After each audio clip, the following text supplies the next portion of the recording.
So hello and welcome to the MyWhoosh Sunday Race Club. It's qualifier race number 3 in January. My name's Matt Payne. I'm here in the studio. In fact, we're in the Full Speed Events podcast studio, brand new podcast studio.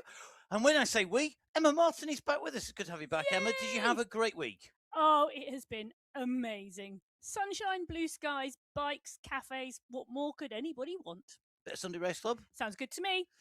Tell you what, we've got Sunday Race Club coming up for you. The women's race first, followed by the men's race as always. 6 race categories in each of our races.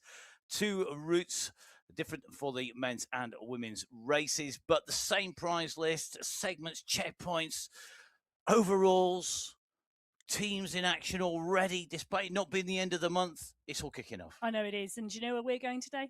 We're heading to Japan. We are going down to the Dragon's Nest in Japan, or up to the Dragon's Nest in Japan, depending upon where you are in the world. But it's 36.4 kilometers of racing today, 306 meters of climbing for the women. It's a big headwind as they come out of the start pen today. 3 sprints along the way, 2 climbs. The first sprint coming at the 4.2 kilometer marker, then the second 2 sprint checkpoints coming after that first climb. The Sakura climb, it is 1.7 kilometers in length with an average gradient of 4.8%. It could, that is the word of today, initiate a little bit of a breakaway. But then we've got a big flat plateau where we go round through the Tokyo Sprint twice before we drop and descend into the final climb, which is indeed that Dragon's Nest climb. 1.9 kilometers to finish with an average gradient of 8.1%. And it's super short between the end of the Dragon Nest climb checkpoint and the finishing line today. It's only 200 meters, but it is on an uphill, and it's a steep uphill section. As you can see on the chart on our profile, all the red sections, the deeper the red, the windier it is, the more of a headwind it is. The sections that are green, they're great. Green is good. Green is good in the wind because it means it's blowing behind you, and it's great for breakaways. The advantages with individual riders, or less of a disadvantage, should I say, for individual riders. Whereas when in a headwind, you want to be hiding behind the bunch and getting the green for good in terms of the draft and the what numbers. Well, course record on this course held by Kate McCarthy, the world champion, 56 minutes 20 seconds, set back in September. It's going to be interesting to see what happens today. It certainly will be, and going to see what happens when these riders get up and away. We're going to start with our Category 6 riders. The FCC Cadence crew are going to be our team here today, so a big shout out to the team who took the win last week. So last week's winning team out was the FCC Cadence crew, Berdian Driscoll, along with Manon Holtman, Melissa Scriven, Sylvie Timmers Conan, and Sonia Weber, making up the team. The Cherry Pies team, the Cycling District Alpha team, and the Kitty Hawk Racing Moonport teams represented, but not with enough riders to make up that critical number, 3 being the magic number, to coin a phrase. And that is the number that you need when we come to our finals next week. So the riders are at the moment in the pens. They're lined up, ready to go. Category 6 are about to leave. We're less than 6 seconds to race start here on qualifier race number 3. Here we go. It's time to go racing in MyWhoosh on the Sunday Race Club here in Japan. On the Dragon's Nest climb, we go out underneath the UCI banner, the Union Cycliste Internationale, who is the governing body of cycle sport across the globe, covering everything from the Tour Down Under in Australia, the moment right the way through the Cyclocross World Cup that I'll be talking about a little bit later on today, right the way through cycling esports as well, where MyWhoosh, of course, is that cycling esports partner for 2024, 25 and 26 so far. Yes, and I was watching the opening stage of the Women's Tour Down Under yesterday. MyWhoosh sponsoring the Young Riders jersey. Yes, indeed. MyWhoosh not just involved in cycling esports, but in terms of promoting riders and cycling across so much cycle sport as well. It's really good to see. And you can actually go to see the guys down and the team down at the Tour Down Under if you're going to go visit over the course of the weekend or the course of the racing. So do get down there. If you're in the region, go say hello to the team that are down there from MyWhoosh. They've got the stand. It's a little bit of a trek for Veronica Arias, though. It is indeed. Veronica Arias, she's had a good month so far. She took 5th place on the endurance climb. So she is riding strongly and on form. I tell you something, this Category 6 race has gone boom. Look at it. I mean, we knew it was a headwind out of the start pen, and I did think, well, it is going to make it a very tricky start today, and it has. The riders going hard off the front and sitting in the draft, absolutely key, but it's already done damage to the 37 rider strong Category 6 race field. The riders in the mix today, Brooke Donoghue is there. Melissa Scriven probably is going a bit too fast and a bit too speedy at the moment for Melissa. Look at her. She's just going, what is going on? This is just not normal. Boom! My head has exploded and so has the race. Very, very quickly today. This is not good. Go away, get the camera off me, she's thinking, and come back later. I think Mel's face there when we came to her, that was a what on earth has happened at the moment? Why have we started so fast and so hard? But you're part of that group, Mel. You're on the front of the race, Strong so there woman. you go. Yes, exactly. You're in it. You're in the mix. You've made the first selection, Mel. Come on, you're 7th. Keep going. She was right at the front. Literally, she's rolling around on the front. You can't pull faces that it's gone too fast when you're on the front. I'm sorry. I know, it's technically her fault.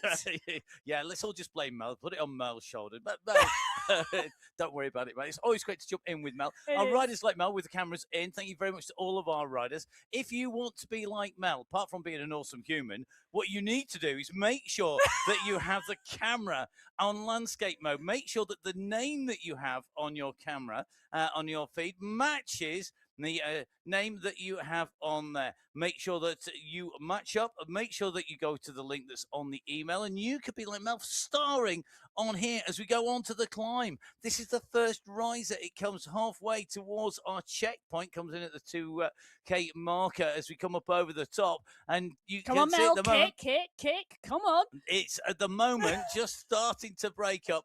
No coaching. That's a different part of MyWhoosh. Okay, that's fine. That's true. Not allowed to do coaching whilst commentating. Slap wrist. Okay, so Mel, part and parcel of the pack, needing just to squeeze on and get back on, but the flat plateau is coming and the group will come back together.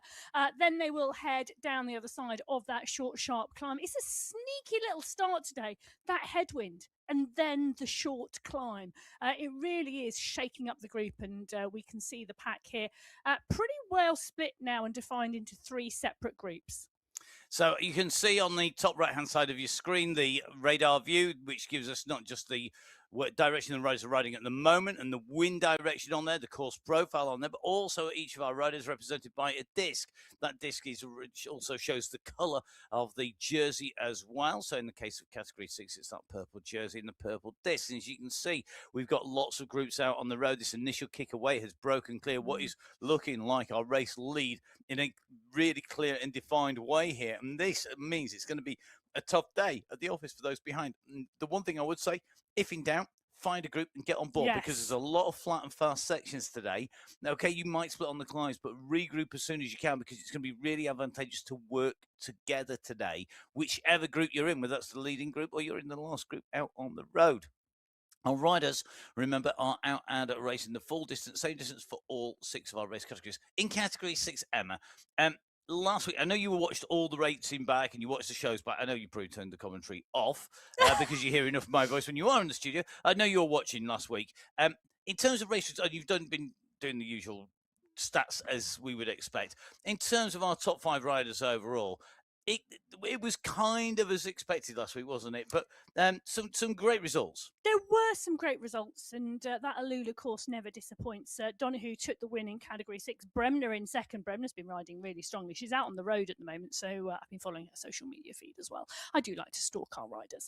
But she's out on the road at the moment, so not racing today, but she's been having a great last 6 weeks for Bridget Bremner have been fabulous. Petrova took 3rd, Ferron took 4th, Angie Ares took 5th place. Let's not forget there are 2 Ariases in the Category 6 field, Angie and Veronica. Both of them have had top 5s this month already, so both of them on form. It's such It's such a great thing to see so many riders riding strongly already in 2026. It is. We're only just into 2026, but lots of different seasons for riders, and they're going to need to harness some of that strength now because we're going to start running in towards our first checkpoint. It's the first sprint checkpoint, and sprint checkpoints with green arches over the road. The climbs with, guess what, polka dot arches over the roadway. If you take the lead in either of those competitions, well, you get awarded with a green skin suit if you're leading the sprints competition, and a polka dot skin suit if you're leading the climbs competition. 5, 4, 3, 2, and 1 points for first, second, third, fourth, and fifth places, respectively, at each checkpoint. Now, interesting, the 16-rider group that is away in Category 6 does not contain Jessica Hamilton. Jessica Hamilton, one of the prolific sprinters from Category 6, and she's not in that group. Now, it is not fastest through the sprint segment. It's first across the line. Yep. And hence Hamilton, well, she will not be contending that sprint competition today.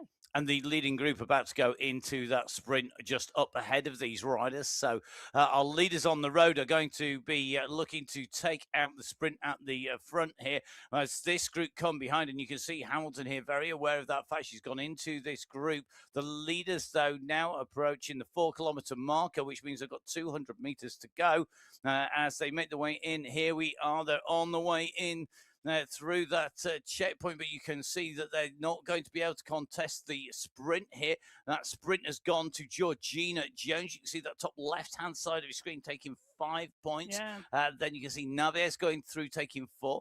Timmons Conan goes through taking 3 points. Hadjuk taking 2 and Barco taking 1. But it's a substantial leading group now, and that's the sort of lead that I would expect to stay if they all work cohesively together. Yeah, and it's going to be interesting to see. It's 15 seconds at the moment, the difference between Group 1 and Group 2. And but Group 2 for me, there is a possibility because it is a big group. We might have 16 in Group 1, but there is still 6 riders in that second group, which means should they actually choose to work together and should the front group sit up, we could see those 2 groups come back together again. This is that second group on the road. The front group are indeed 15, 16 seconds further up. It's going to be interesting to see the difference between those 2 groups, but this second group travelling just shy of 30 kilometres an hour at the moment.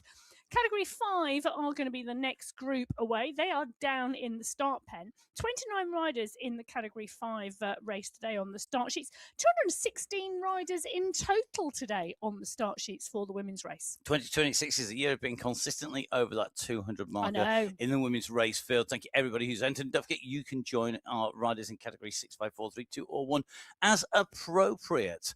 So our riders now lining up in Category 5. We have got 3 big teams here today. One team of 4, that's the Cycling District 5 team, which is Santos, Almeida, Montoya and Rodriguez. They are up against 2 teams who took 2nd and 3rd place last week. That's the Aeronova squad who took 2nd. Amber Johnson, Brooke Samuel, and Isabella Giraldo.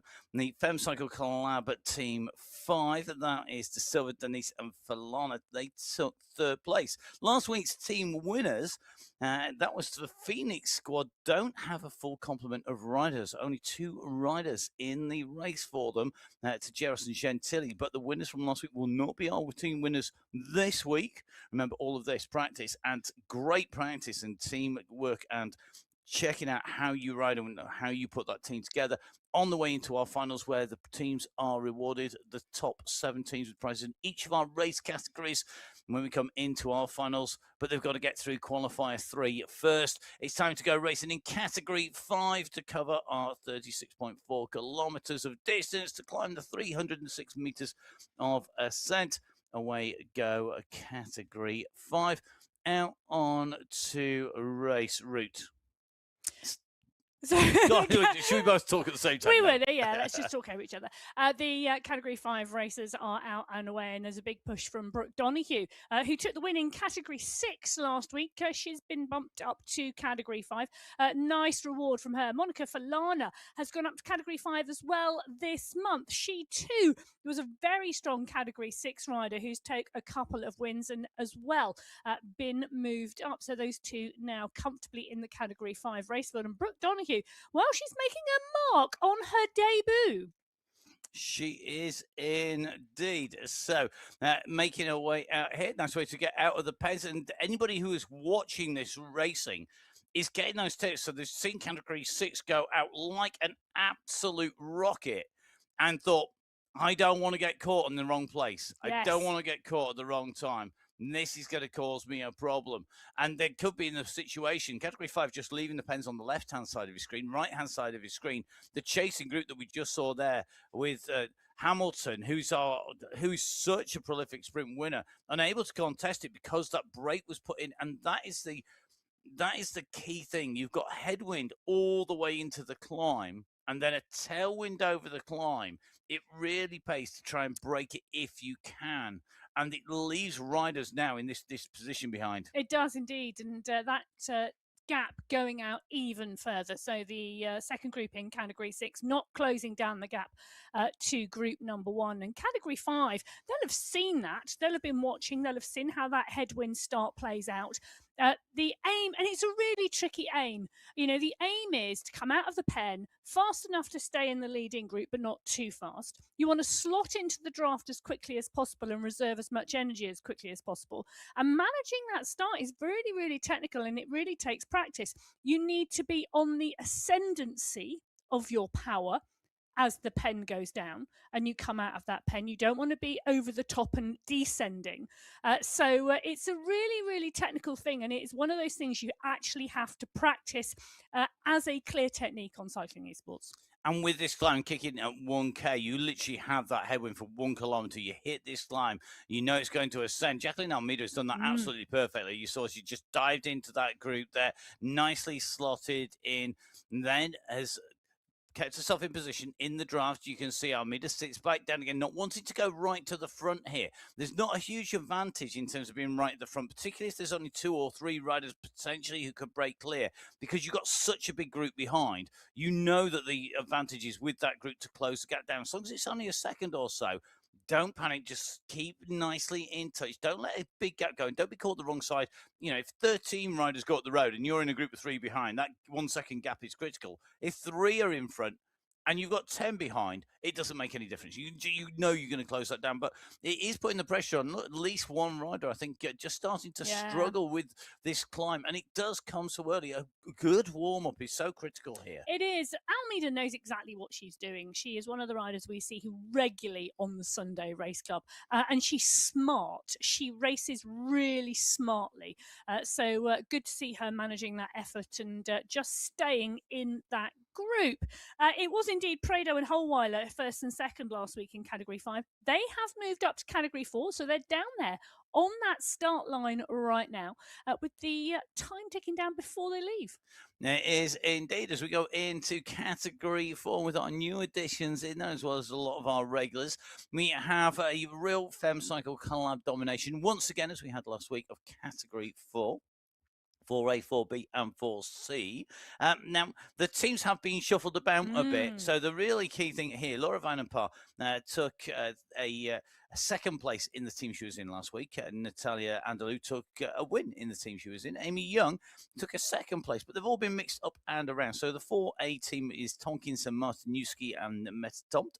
We have Vanenpar, Andalou, and Mongeli in 4B. And 4C is Young, Fries, and Kong. They also have Cycling District 4 and Rebel Union riders with them, but they're not in a team big enough to count, i.e. over that number of 3. So, category 4, about to leave on qualifier race number 3. We've got 2 seconds to go to head out onto our last qualifier before we go on to our finals. Here we go. It's race time in category 4. And again, they start critical. Angelina Rowe, the rider that we're in with us, she takes this left-hand turn. You saw her out of the saddle there, really pushing down on the pedals to get that drive. And it's really worked. She's right up at the front here with Lassered, with Tom Vanenpar, Walkenhurst, Andalou, all those key protagonists, they've got this dialed. They have indeed, and she's slotted right in there in that category 4 pack as we just drop in with the category 5 pack. Sophia Jacobs is putting in a huge push here really early. The checkpoint is until the 4.2 kilometer marker. She's got still got a significant way to go, but this is a really long run from Jacobs to get to that checkpoint first. And it's one of those things that if you can catch riders now, and we saw this quite a lot in the finishes last week and in the sprints last week, if you can catch that group not maybe on the ball, just get that gap, you then leave them with the work to do to get back in across. So Jacobs at the moment with 7 seconds. Donahue in there, Falana, Smith and Denise to Jeros Bago. Now we start to see the kick coming from behind here. We're starting to see that move to try and close down. It's going to be to take the minor points here. I think Jacobs is going to be secure in 5 points as she hits the line, but it's what's happening behind. Brooke Samuel, I think, has got bigger fish to fry here today. I think she's definitely not looking for the sprints, but we can see a rider who is, and that is Joanna Warren. Warren is coming at 6.5 watts per kilo. Now, I said that Jacobs was going to be secure in this. She's having to pick up the pace. The momentum is with Warren. Warren comes up on the side here on the right-hand side. Is Warren going to get the timing right? She is. She goes over the top. Jacobs had nothing left, not enough left to take it from Warren. Warren takes 5 points. Jacobs takes 4. Behind, I think it's going to be Rapaz and then Wilhelm and Sonnerson. And Sonnerson, it is indeed, but absolute masterclass of sprinting from Johanna Warren today. Running into the back of the draft, carrying in the momentum, and it's the momentum that took her over the top because Jacobs kicked and kicked strongly, but Warren had that momentum. So category 5 through the sprint, 5, 4, 3, 2, and 1 points to the riders respectively. So they came through the line there for the top 5 riders as category 4 now hit this climb. They've already dropped a number of riders behind, and we're now seeing a big cat here. Tom at the moment, the rider who's opened up the gap here.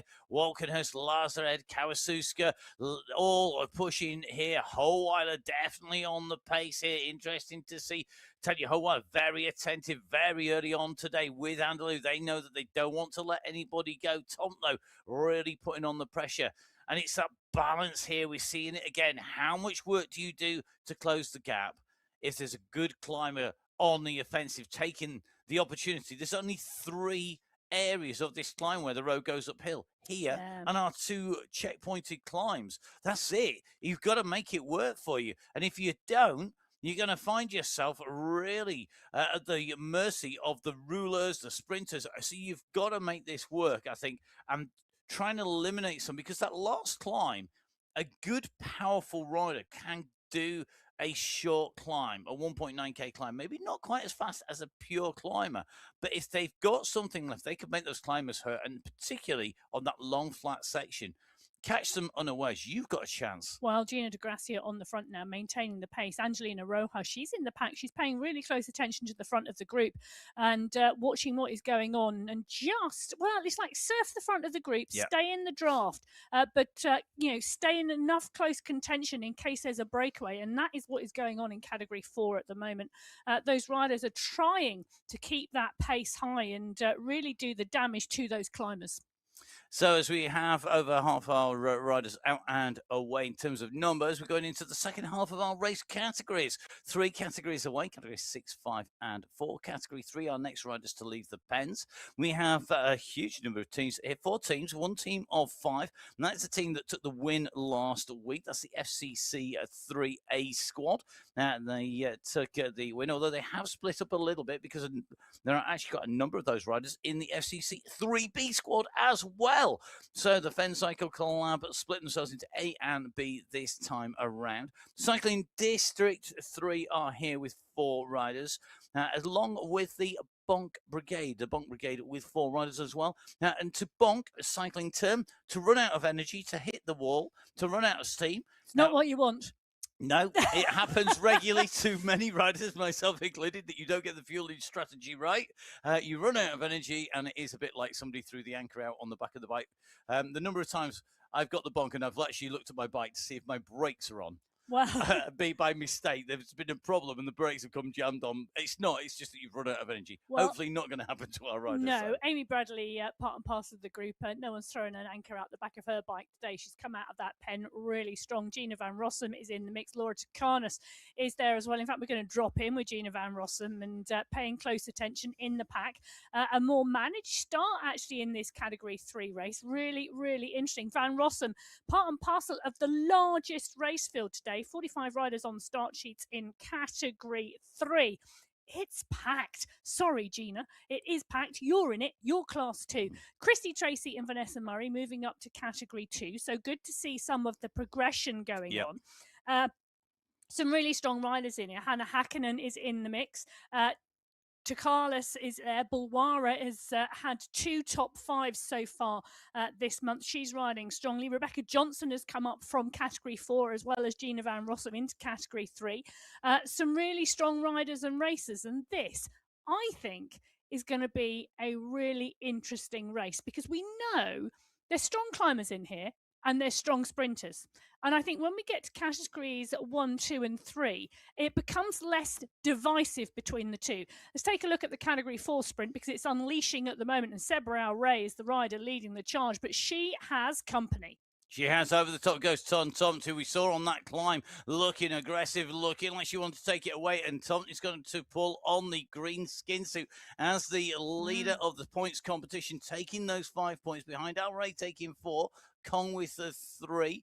I think that they were our first 3 riders going in through. Particularly, she was the rider in 4th place, yeah? Yep, and then Monica Pluta picking up the 1 point. But I tell you, that Category 4 pack, it's huge. 27 riders in that group at the moment. And Amy Young and Miriam Taylor, the 2 riders who are on the back of it going through. And the key thing about 27 riders is that we are already rocketing through. Remember, this is a 36.5 kilometer race. We've done what is essentially 4.2k, nearly 5k of that race route. We've gone over one of the 3 sections of uphill. We've gone through the first checkpoint. You've still got 27 riders in contention. Yes, there's still a lot more climbing to come in terms of this race route, but it is all relatively minimal because when you look at the course profile, and I'm sure Gina Van Rossum has done exactly the same thing I did because I know Gina does her homework. You look at it and you think, oh, it's really... No, it's not. You look at the scale. You know, that bump was 25 meters above sea level. We dropped down to the lowest point on the course is 100 meters below sea level, and we climbed back up to 25, 30, 40 meters. Once again, it's not huge. These are very minimal. We're not talking thousands of meters. So today, I think we're going to see riders on our screen, riders like Karen de Pavia, going to be a rider who can sprint, who can climb. Saina's got a great sprint. Salgado, when we come into that climb, I'm not sure whether she's not going to try and break away there. Beltran, again, another rider who could be in there. And Gina Van Rossum is a rider who I think is one of those riders. Don't listen to this, Gina, because we don't need you to go too big here. I think Gina Van Rossum is a real racer and winner. She's a rider who you give her a finish line, you pin a number on her back, and she goes 10% faster. I bet her training, she struggles to get to the numbers. The moment you pin a number on her back, boom, that's it, I'm off. Well, I do think we've got a big, wide range of women here in this Category 3 race who could really do something today. And I was saying a little bit earlier that the balance of the riders in the Category 3 race, we've got some really strong sprinters who can put out some really big power. We've got some fabulous climbers. And this race for me today is really going to play and look at the relationship between those 2 different types of riders. Yep. And I think because of the strength and depth in the Category 3 race field, we're going to see a really big group come into the base of that final climb. And then it's going to be about who can hold the power and who has got something left in the legs, who has reserved as much energy as possible through that race. It's going to be interesting to see. Category 6 is where we are at the moment, and this is the top of the first categorized climb at the 12.5 kilometer marker. And there you go. Sandra Ferron has just put on the polka dot skin suit, having had a real battle with Narvaez Hoyas, Petrova as well. Really interesting to see that Category 6 race go up and over that Sakura climb. Sandra Ferron is one of the riders for me. I think she goes under the radar, but she is so strong, and great to see her pick up those 5 points. And I'm just taking a little look to see the size of that group now. Well, 11 riders now in that leading group in the Category 6 race. So that climb has dropped 5 off the back of that group. Great riding, great racing, great to see the riders in action at the moment. And the way that climb, it shed a few, but it's just not.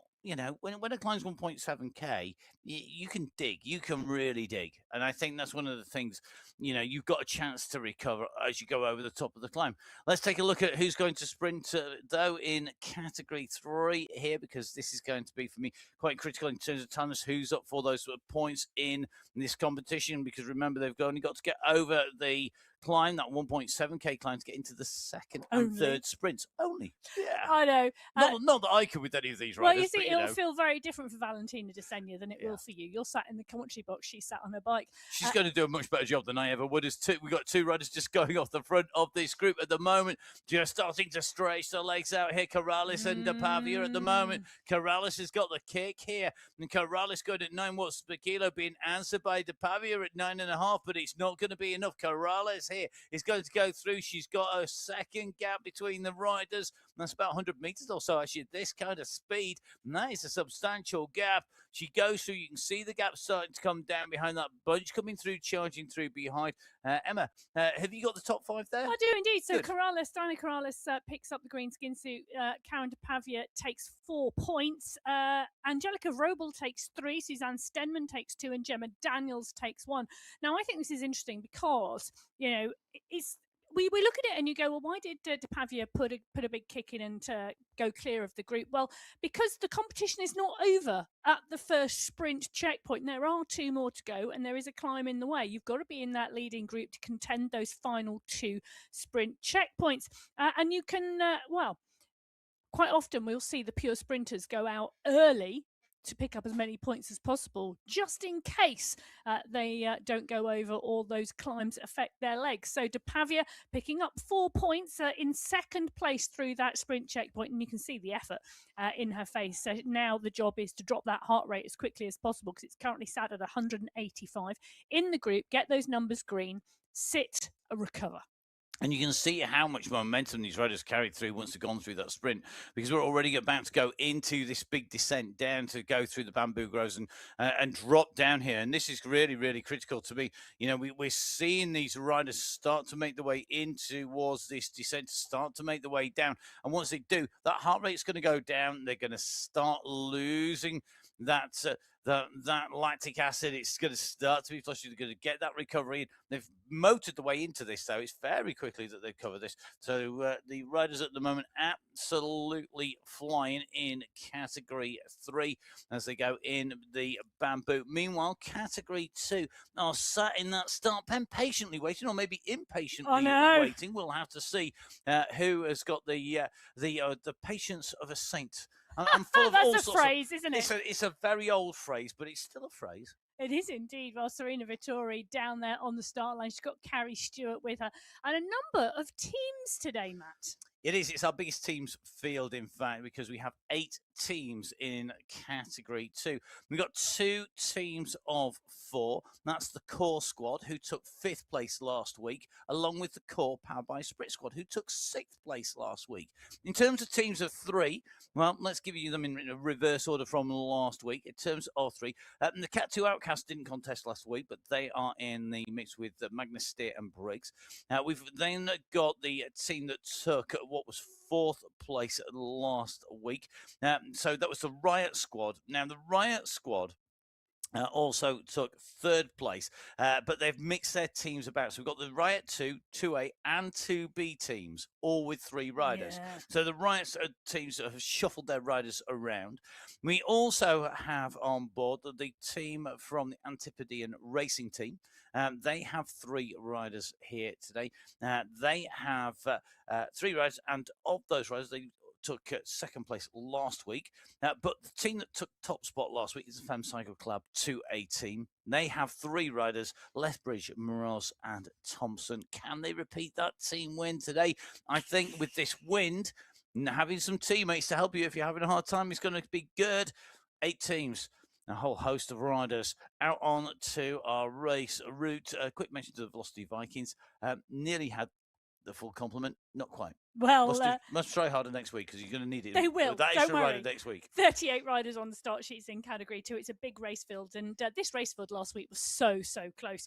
4 seconds separated the top 10 riders last week. It was Miros, Penna, Vellner, Brown, and Lucas who took the top 5 positions. Charlotte Lucas, Katarzyna Vellner going up to Category 1. Gonzalez Rua, for me, could be one of the riders to watch today. This is her type of course. She's neatly in the pack. She's got Kirsty Heber-Smith. She's got Hayley Simmons, Anna Svarsdom, Katie Banerjee around her. Sarah Roach is in there as well. Gonzalez Rua, though, a real look of concentration early at the moment. And she's part of a great squad in that core squad. You've got Milane Proust, Pia Kuma, and Tiffany Penna. And for me, with Penna and Gonzalez Rua on form, they really spearhead that squad, the pair of them. They're very similar riders in terms of style, and we can just see at the moment that those two riders, Tiffany Penna and Gonzalez Rua, on the left-hand side of our screens. We've got Julia Montgomery and Ruthie Reese in the mix as well. I think we couldn't discount either of those two from this race route as well. And I think that's the thing. You can't discount anybody on this race route because unless somebody's, say, a pure climber and they can't ride in a bunch for toffee, then you're going to be in the mix here. Because you are full of phrases today. Yes, I am. For toffee. Yes, I've been reading a lot of books last week. Oh, really? Yeah. Does that enhance your phraseology? It does, because they were from people I don't normally read books by. Okay. Broadening the spectrum of phrases. Wow. Yeah. Or AKA, I just fancied something different to read. Well, okay. Julia Montgomery isn't reading. She's concentrating at the moment. She's tightly in that. You don't know that. She's reading the screen. She is reading the screen. She's tightly ensconced in that Category 2 bunch at the moment, at that 1.1 kilometre marker. Tiffany Penna and Ruthie Reese, mind you, also a real look of concentration on their faces. Both of those riders, I think I'm going to agree with you, Matt, could go very, very well today.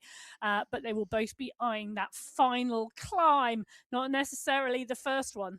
And just taking a very quick look before we go off this screen at the difference in riding styles here between Tiffany Penna, really revving the gears coming in here, sat down in the saddle. And the rest of those riders, we could see their riding position, so Montgomery and Reese, out of the saddle, pushing a bigger gear around there. So Penna maybe just saving those big kick muscles just for a little bit later on.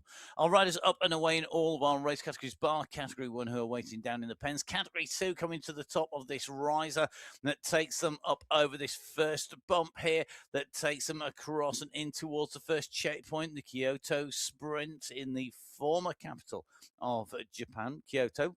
As they make their way up here, Category 2 all together. It's almost like all of those discs are stacked on top of each other in the tall tower. At the moment, that tower is not like Pisa. It's not starting to lean, but it will if this group start to ease off. But it looks to me like that group is going to go through together. So it's going to be a big bunch sprint in Category 2 when they come down to the line. As we go in with Category 1, our elite riders, the top of the tree. We have 7 teams represented here today. Now, with a number of the teams really starting to bulk up the volume of riders in there. Now, so let's run you through the teams who are in here that didn't figure in the standings, first of all, last week. So the Femcycle Club 1A and 1B. 1A with Wagner, Gottelander, Tidholm and Susnik. 1B with Hager, Van der Vliet and Larsen. With the Watt Sisters team, with Van Hove, Valensky and Van Shaw, also not figuring in the team standings last week. Last week, the team that took 4th place was the Ablock International team.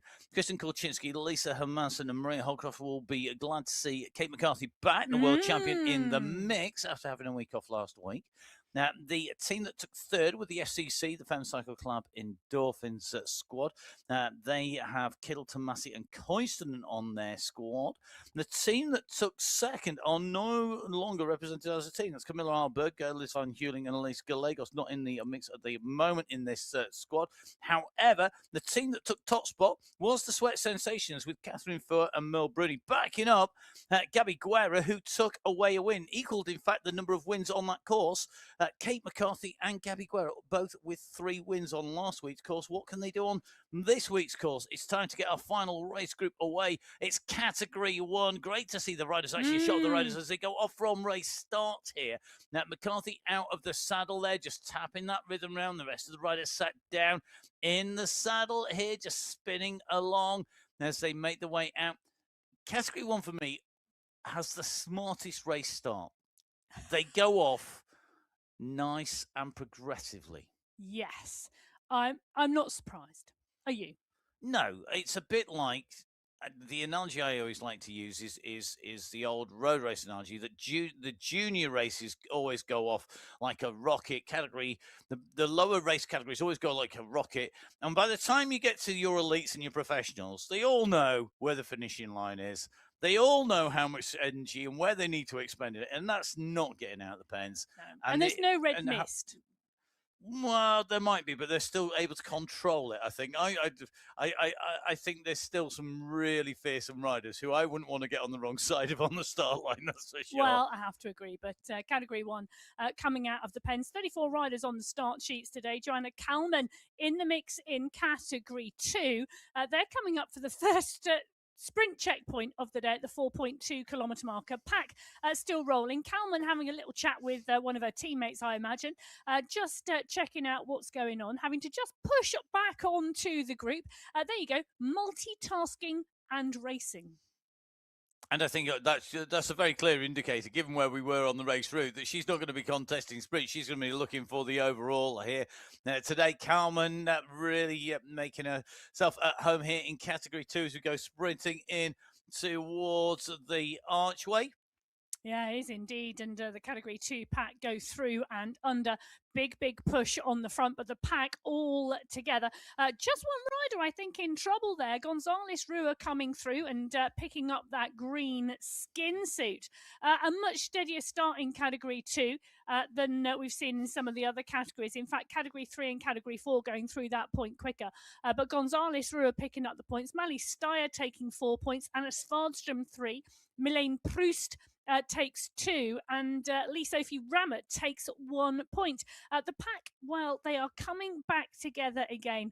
Other than that one solitary rider off the back, it's going to be interesting to see whether they can get back in and how steady this Category 2 pack revert in terms of their pace. And I think that'll be instrumental as to whether we see the entire group come back. Well, Category 1 are at the 1.4 kilometre marker. They're making their way up this first climb, this short, sharp section. It is indeed. At the moment, though, that group looking pretty much good. The one rider distance in Category 1 from the group. In with Camilla Ahlberg, Liz Van Heuning, and Catherine Fuhr. The 3 riders on the left-hand side of your screen. You can see at the moment Camilla Ahlberg with that warm-up jacket on there, just making sure that she gets up to temperature before losing that jacket. She's not going to get any heat drift. Van Heuning, though, already for action. And Catherine Fuhr. And you can see the fan blowing those curtains in the background as the sunlight comes up here. And in Europe. Nicely in Europe. So, 2 of our European riders, Ahlberg and Fuhr, along with the rider from the United States, Elizabeth Van Heunen, very much focused, I think, on today's race route. 3 different riders. Van Heulen's a sprinter who can climb. For me, Fuhr is an all-round rider. Yes. And then you've got Ahlberg, who climbing is her prowess, but she can also sprint. So it's a real mix of riders there that we have. And any one of those 3 could put a great ride in and find themselves right in the mix. Yeah, well, last week it was Guerra from Ahlberg, Koinstinen, Bruni and Kulczynski. Koinstinen having a fabulous race last week. I can't believe I wasn't here. She took her first top 3 for some time, but absolutely brilliant to see her back up there. Camilla Ahlberg, great ride for second place last week as well. Julia Montgomery, she's one of the Swedish riders like Camilla Ahlberg, but not Category 1. Indeed. It's interesting to see the mix of riders there. And you can see Ahlberg now. She's warmed up now. Up to temperature. That's one of the things, isn't it? It's getting that temperature right and adjusted, because you kind of want the room too cold when you start riding. Hold on a minute. Did you just say too cold? She's in Sweden. Yeah. It's winter. Yeah, there's probably a whole load of snow up there already, but having you kind of want the room because you did remember when we ride indoors. You got they have heaters. We have heaters and air conditioning and thermostats. It's able to control the temperature. You want the room a little bit cold to start off with, so that when you get up to temperature, you're not too hot. And Yeah. for me, that's really really key because whilst you can use fans to cool yourself down, actually, you want to know what temperature you operate well at. And I think once you get to the level of category one, you're looking for every little gain that you can get. So why not actually work out what temperature you perform best at and get the room at that temperature and then lose layers to get to that rather than set your room temperature at whatever the daytime happens to be and then use fans to adjust. Don't because you're not going to be as efficient. Well, Greer, I can guarantee, will indeed have worked out all those small elements. Brigitte Falensky off the front at the moment, the German rider pushing on strongly. Jennifer Gothlander is the rider chasing and chasing hard. This is for the first sprint checkpoint of the day. Gothlander's absolutely going for this. She wants that back wheel of Falensky. She wants to run into that draft and make the most of it. There is still some way to go. There's around 450 meters still until they get to that banner. So Gothlander has enough time. Has Falensky got something left, or when those numbers change green for Gothlander, will it give her the advantage? So here we go. Gothlander starting to run into the draft here of Falensky. Falensky, though, went hard, and Gothlander's really had to put the effort in. Now Gothlander gets onto the wheel. She's got to kick again, get the timing right here. The answer goes from Falensky. She goes at 8 watts per kilo. Gothlander goes up to 9. It's heading for 10. They're going to be side by side as they come into the line. It's shoulder to shoulder, bar to bar. It's going to be Gothlander, I think, just coming through the line. Then we're just going to get that confirmed on our screens before we say that's our result. It's saying it's Gothlander that's gone through in the lead there. That was tightly fought. They were banging bars to the line. Gothlander and Falensky are going to go through. I tell you, that was like 0.4 of a second. That was fantastic. Opening sprint in the category 1 race, and Jennifer Gothlander leads them through at that point. Gonzalez Rua goes through in category 2, Diana Corrales in category 3, Tomt in category 4, Warren in category 5, and Jones in category 6. And the fastest time through that sprint section to get to that checkpoint, Diana Corrales, 6:27. It shows you the category 3 race went off quick. Also for me, the difference between category 5 and category 6 there, 6:55 for category 5, 7:12 for category 6. That says to me category 6 were really motoring at that stage as well. Category 6 on the right-hand side of your screen. Our leaders at the moment are making the way around. It's still at the 23.1K, and this is the sprint here. This is the third and final sprint, and this is for the destination to come in as they come in through. Now, your riders are about to make their way through underneath the riders, underneath the archway. Jones just goes underneath there at the front there, so making their way in, out, and around. So, going through the circuit here, making the way in, out, and over. So this at the moment of the 23.4K marker, and it means that Jones is going to take away the win overall. So the win in the competition in category 6 shall be going to Jones. Of course, all these results at the moment are not verified. That verification process continues before, during, and after the racing, and only when it gets the blue seals, the stamp of approval, that's when it is official. And if you're wondering why those light blue category 5 jerseys are there, it's because it's laps. Effectively, yeah.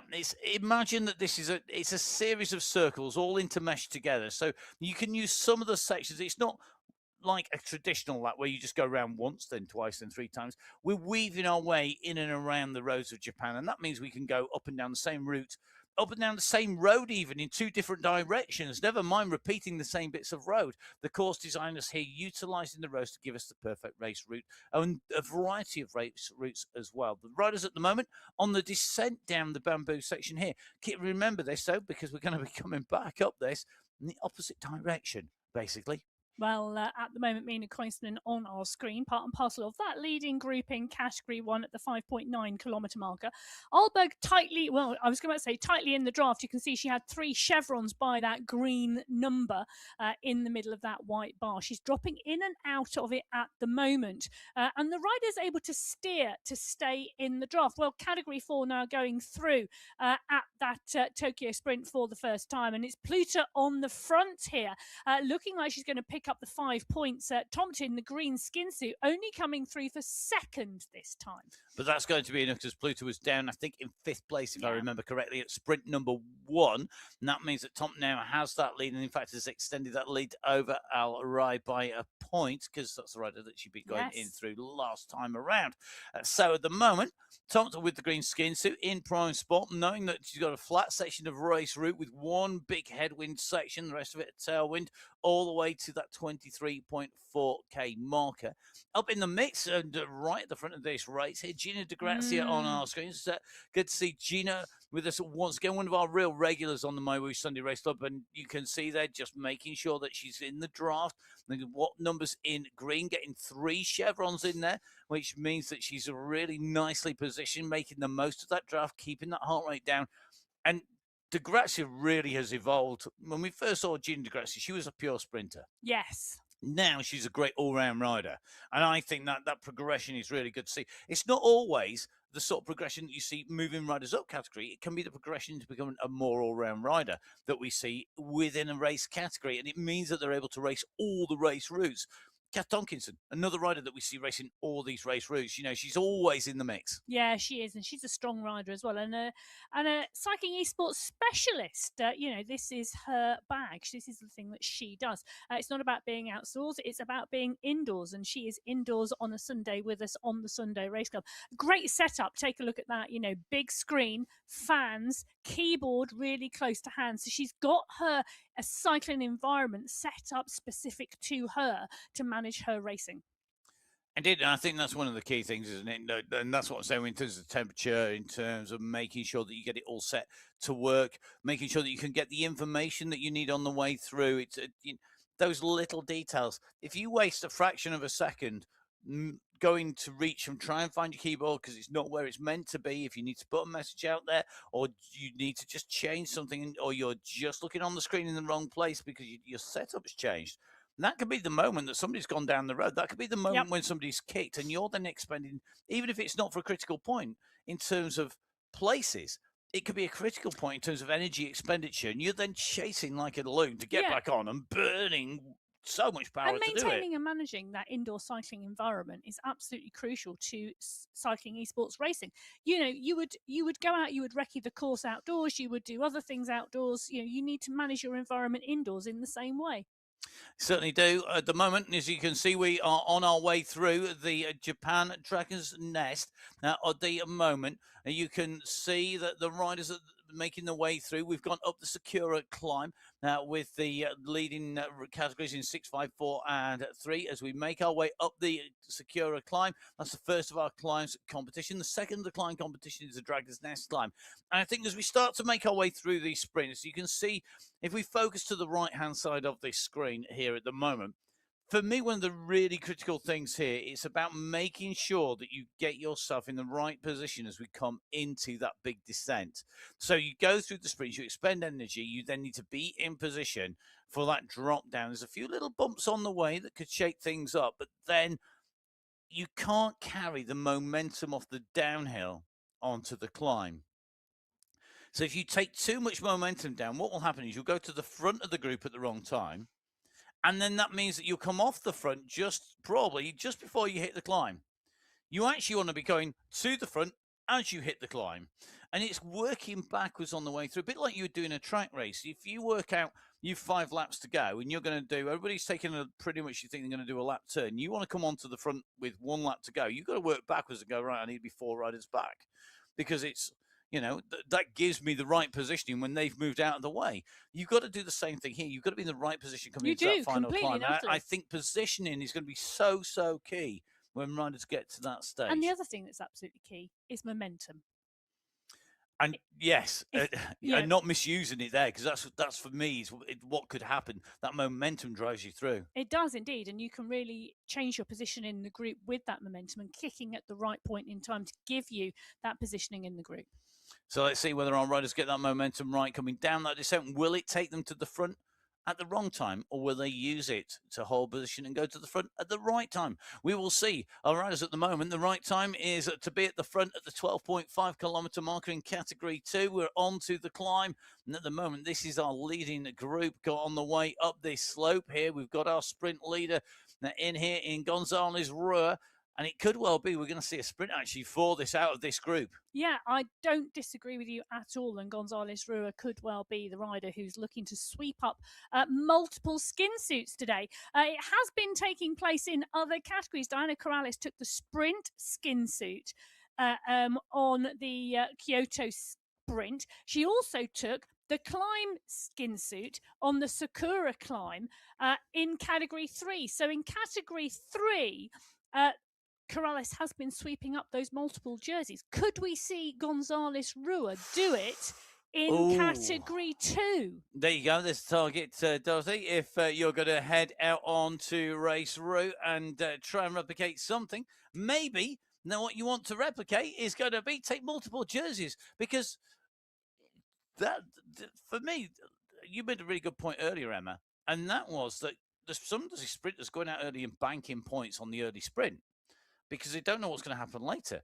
If you go out and contest as many of these checkpoints as you can on the way in, even if you get distance, you've had a good day at the office, because the prizes are there. You know, first rider through each checkpoint is going to get a prize. As the leader in each competition takes away a prize. So that's really, really key. We're just seeing Roach at the moment, though. Nice She's move. stretching it out, and not in the green skin suit, but in a green jersey category 2. That's nice kick. Penna's chasing. Interesting move from Penna as well. And this is, for me, is a Penna type of course. Steep, sharp, and really one for power. And Penna has the power. You can see her. Look at her driving through that bike on the bottom left-hand side of the screen. Tiffany Penna, the Canadian cycling esports champion, really, really wants this one. Sarah Roach, well, Penna's gone over the top. Penna is the rider who's going to put on that polka dot skin suit. Sarah Roach, she led them out. Gonzalez Rua was in the mix as well.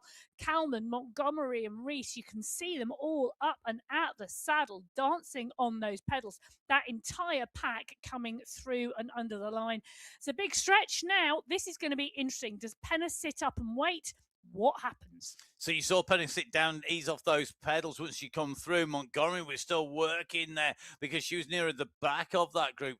The positioning, what a great shot of Tiffany Penna there as she came through. You could see her, the way that she was using her strength there on the bike, the position on the bike. She was able to put all of that power down through those pedals there. Really, really strong. The strength training that gives you more power. Power is so important. You know, people can focus on weight all they want, but it's useless if you have no power. You need the power. That is absolutely key, because it's power that wins races. It's power that wins sprints. It's absolutely critical. Well, and she showed that there. Superb. She did. And category 1 at the 10.7 kilometre marker coming into the base of that first climb.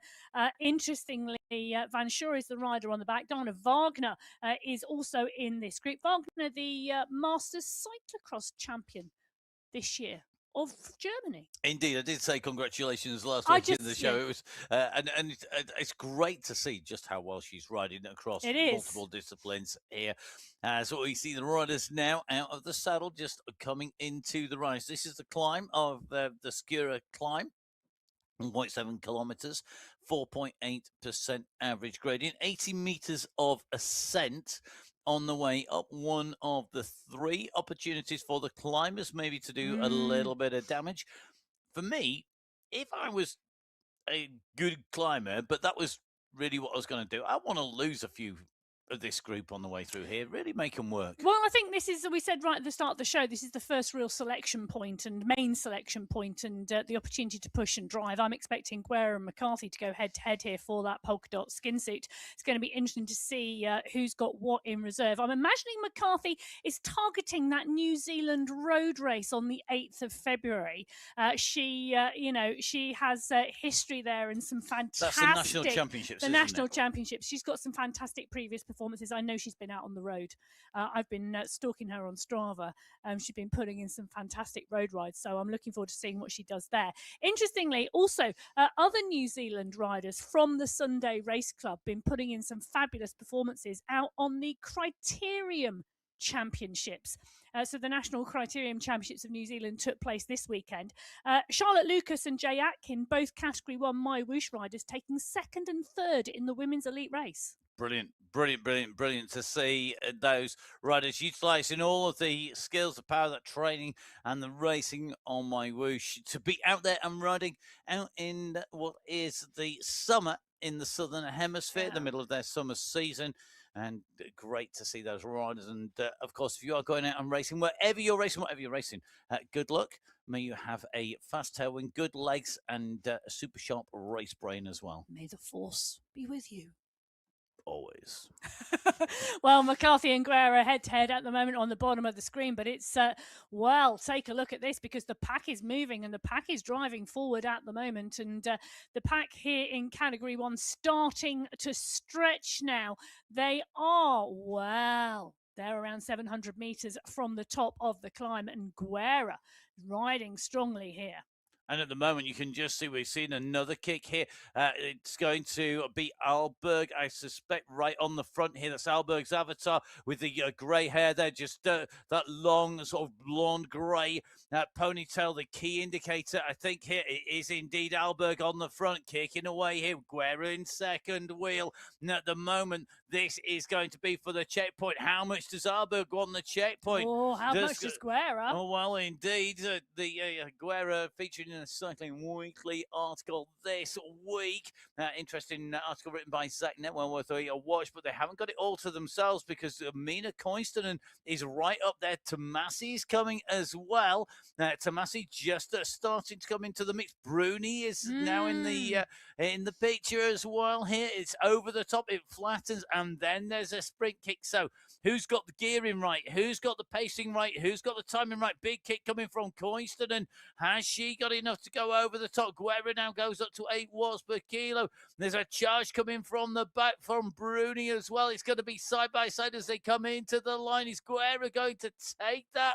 It was super close. Tomasi came into the mix, but Guerra just edged that. I think that's going to be fractions of a second. It is indeed fractions of a second, and I mean thousandths of a second.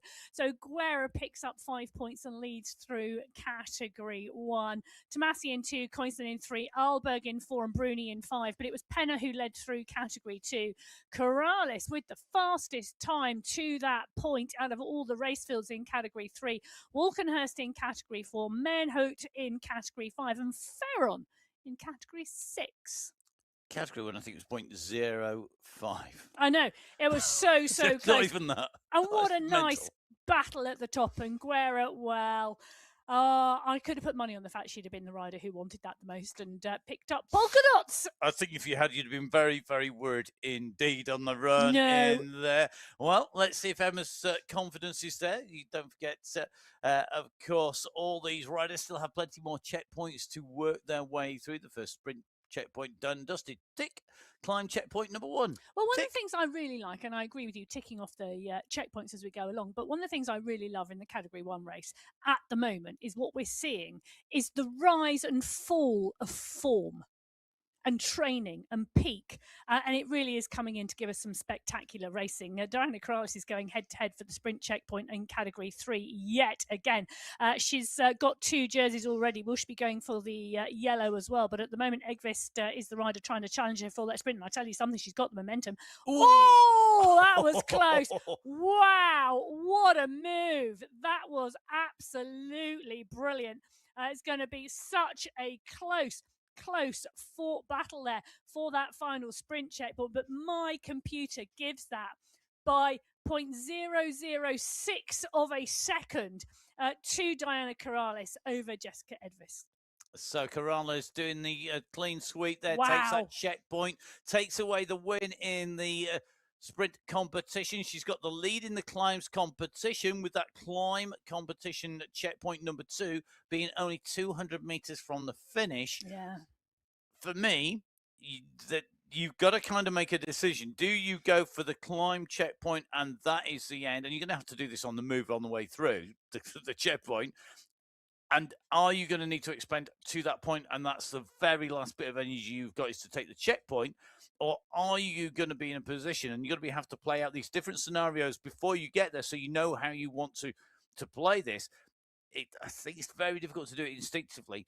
Or do you just charge through and hope you can hang for the win? Well, is it a byproduct of taking the overall win? Do you go for the overall win? You take the checkpoint prizes, and that's just a byproduct of going for the win. With 200 meters, so difficult to separate them out. It is, but we often see both of those strategies play out. We often see riders go for the sprint checkpoint and then sit up because that has been their finish line, so and they close don't have the ability to hold. But normally, like you say, it's normally around 400-500, even up to 700 meters later that we see the finish line. So this particular course today at 200 meters, well, it is going to be an interesting one to see how it plays out.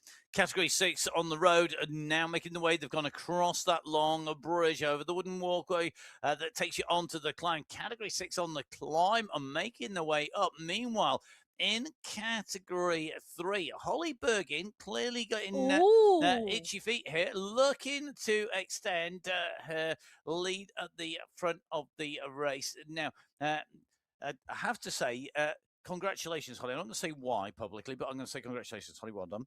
I've got some insider information that I should say congratulations to Holly on the way through. So well done. On a mission accomplished. That's all I'm going to say. Barbara Ballara, however, is moving up. In fact, I've just been given permission by my co-host here. Congratulations, Holly, on taking a share of the treasure hunt. She found some of the treasure in the MyWhoosh treasure hunt. Fantastic. Do let us know if you were out and chasing the treasure hunt. I know a number of riders. I think there was 100. Around 100, it was 100 riders. We did announce last week. It had been out there and it had been found. Holly Bergen was one of those riders. So congratulations, Holly. Just remember where you started. You know, when you're a multimillionaire, because you find everything. Because you find all the treasure. Because you find all the share of all the treasure. That would be really nice over the top. But just you remember which where you jumped on a bike first on Cycling Esports. All right. Don't use it for something far more worthwhile. Barbara Ballara in here. Good to see Barbara, one of our Polish riders in here. I love Barbara Ballara's setup because she's got the bookcase at the side. I always wonder if when it's a really long, boring, steady state training ride, does she grab a book? When you do when you do 4 or 5 hours on the bike, if you're ever crazy enough to sit on the turbo for 4 or 5 hours, do you get a book and have a read? No. How could you do that? I've done that before. Oh, I don't like multitasking like that on the bike. If I'm riding, I'm riding. If I'm reading, I'm reading. Well, Barbara has had 2 5th places this month, so she really is a rider on form, and she is in the mix coming up to the 26-kilometre marker in that Category 3 race. Bergin still off the front. Back to the Category 1 race, however, and well, Guerra in the polka dots. She's got Kolczynski, Sopers, Koinstinen.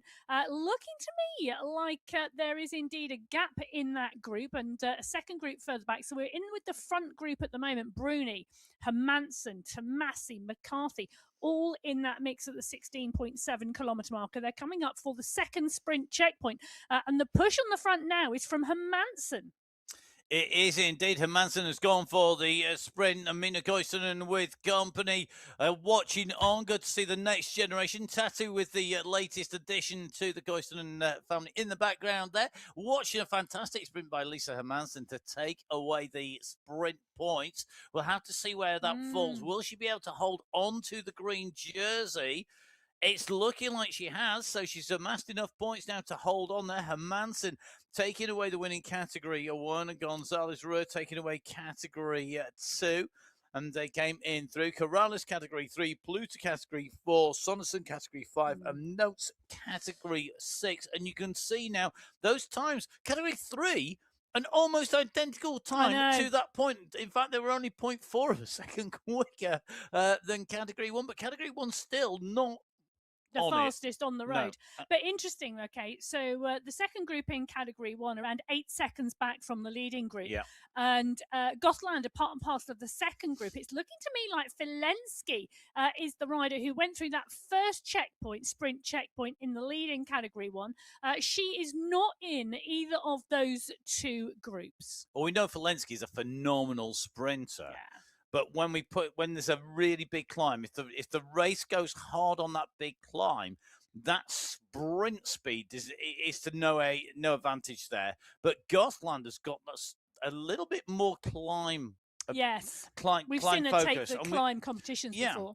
We know she can climb and then sprint at the end of that. And I think even if that means she's not climbing and then sprinting for the win, she's able to sprint into the group and be much closer in contention on a climb. And I think that's what we're seeing there in category 1. However, still plenty of distance to go. Category 1 at the moment at the 18.3 kilometer marker. So they are through 2 sprint checkpoints and the first of our climb checkpoints, with 1 sprint and 1 climb checkpoint still to go.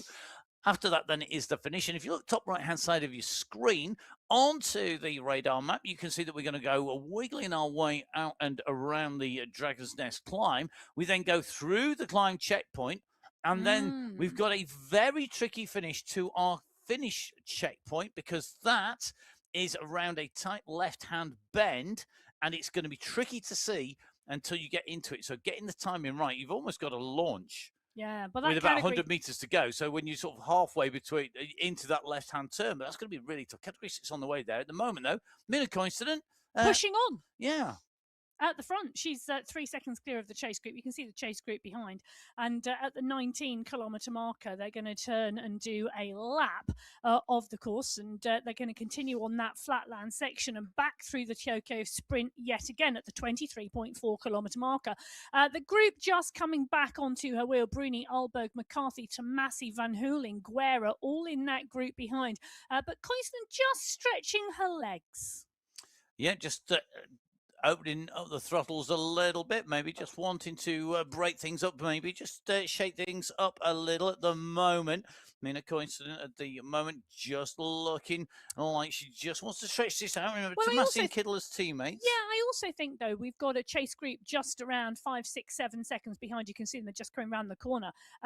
Coincident just pushing on and trying to ensure that the pace is rolling strongly enough that group don't come back. And that is the danger, isn't it? Because that chasing group are working to close the gap back down again. They are starting to pull this back.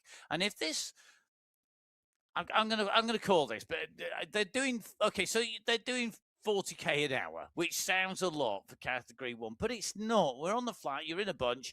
And they're motoring. These are the best riders in the world. We know they've got more speed than this. You can see that in terms of, this is zone 1, zone 2. And you see the Z1 to 6. That's the zone, 6 being hardest, 1 being the easiest. Zone 2 is the sort of ride where you can still talk to each other. Zone 1, you could drink a cup of tea or a cup of coffee whilst riding. Yes, or eat an energy bar. I regularly ride in zone 1. Well, category 1 rolling at the 20-kilometer marker. The category 6 race is about to come to the finale. Lenka Petrova is the rider out front at the moment. She's out front of a small group. She's at the 35.8-kilometer marker, and the race finishes in 600 meters. 600 meters to race finish, 400 meters to checkpoint finish, but it's all uphill. It's all on a steep climb, so I have a little bit of time to get in. Let's take a check on category 2. Not been with category 2 riders for a little while, and as you can see, still a good-sized group in here containing our polka dot skin suit wearer, as well as our green skin suit wearer, Dorothy Gonzalez on our screens at the moment in person.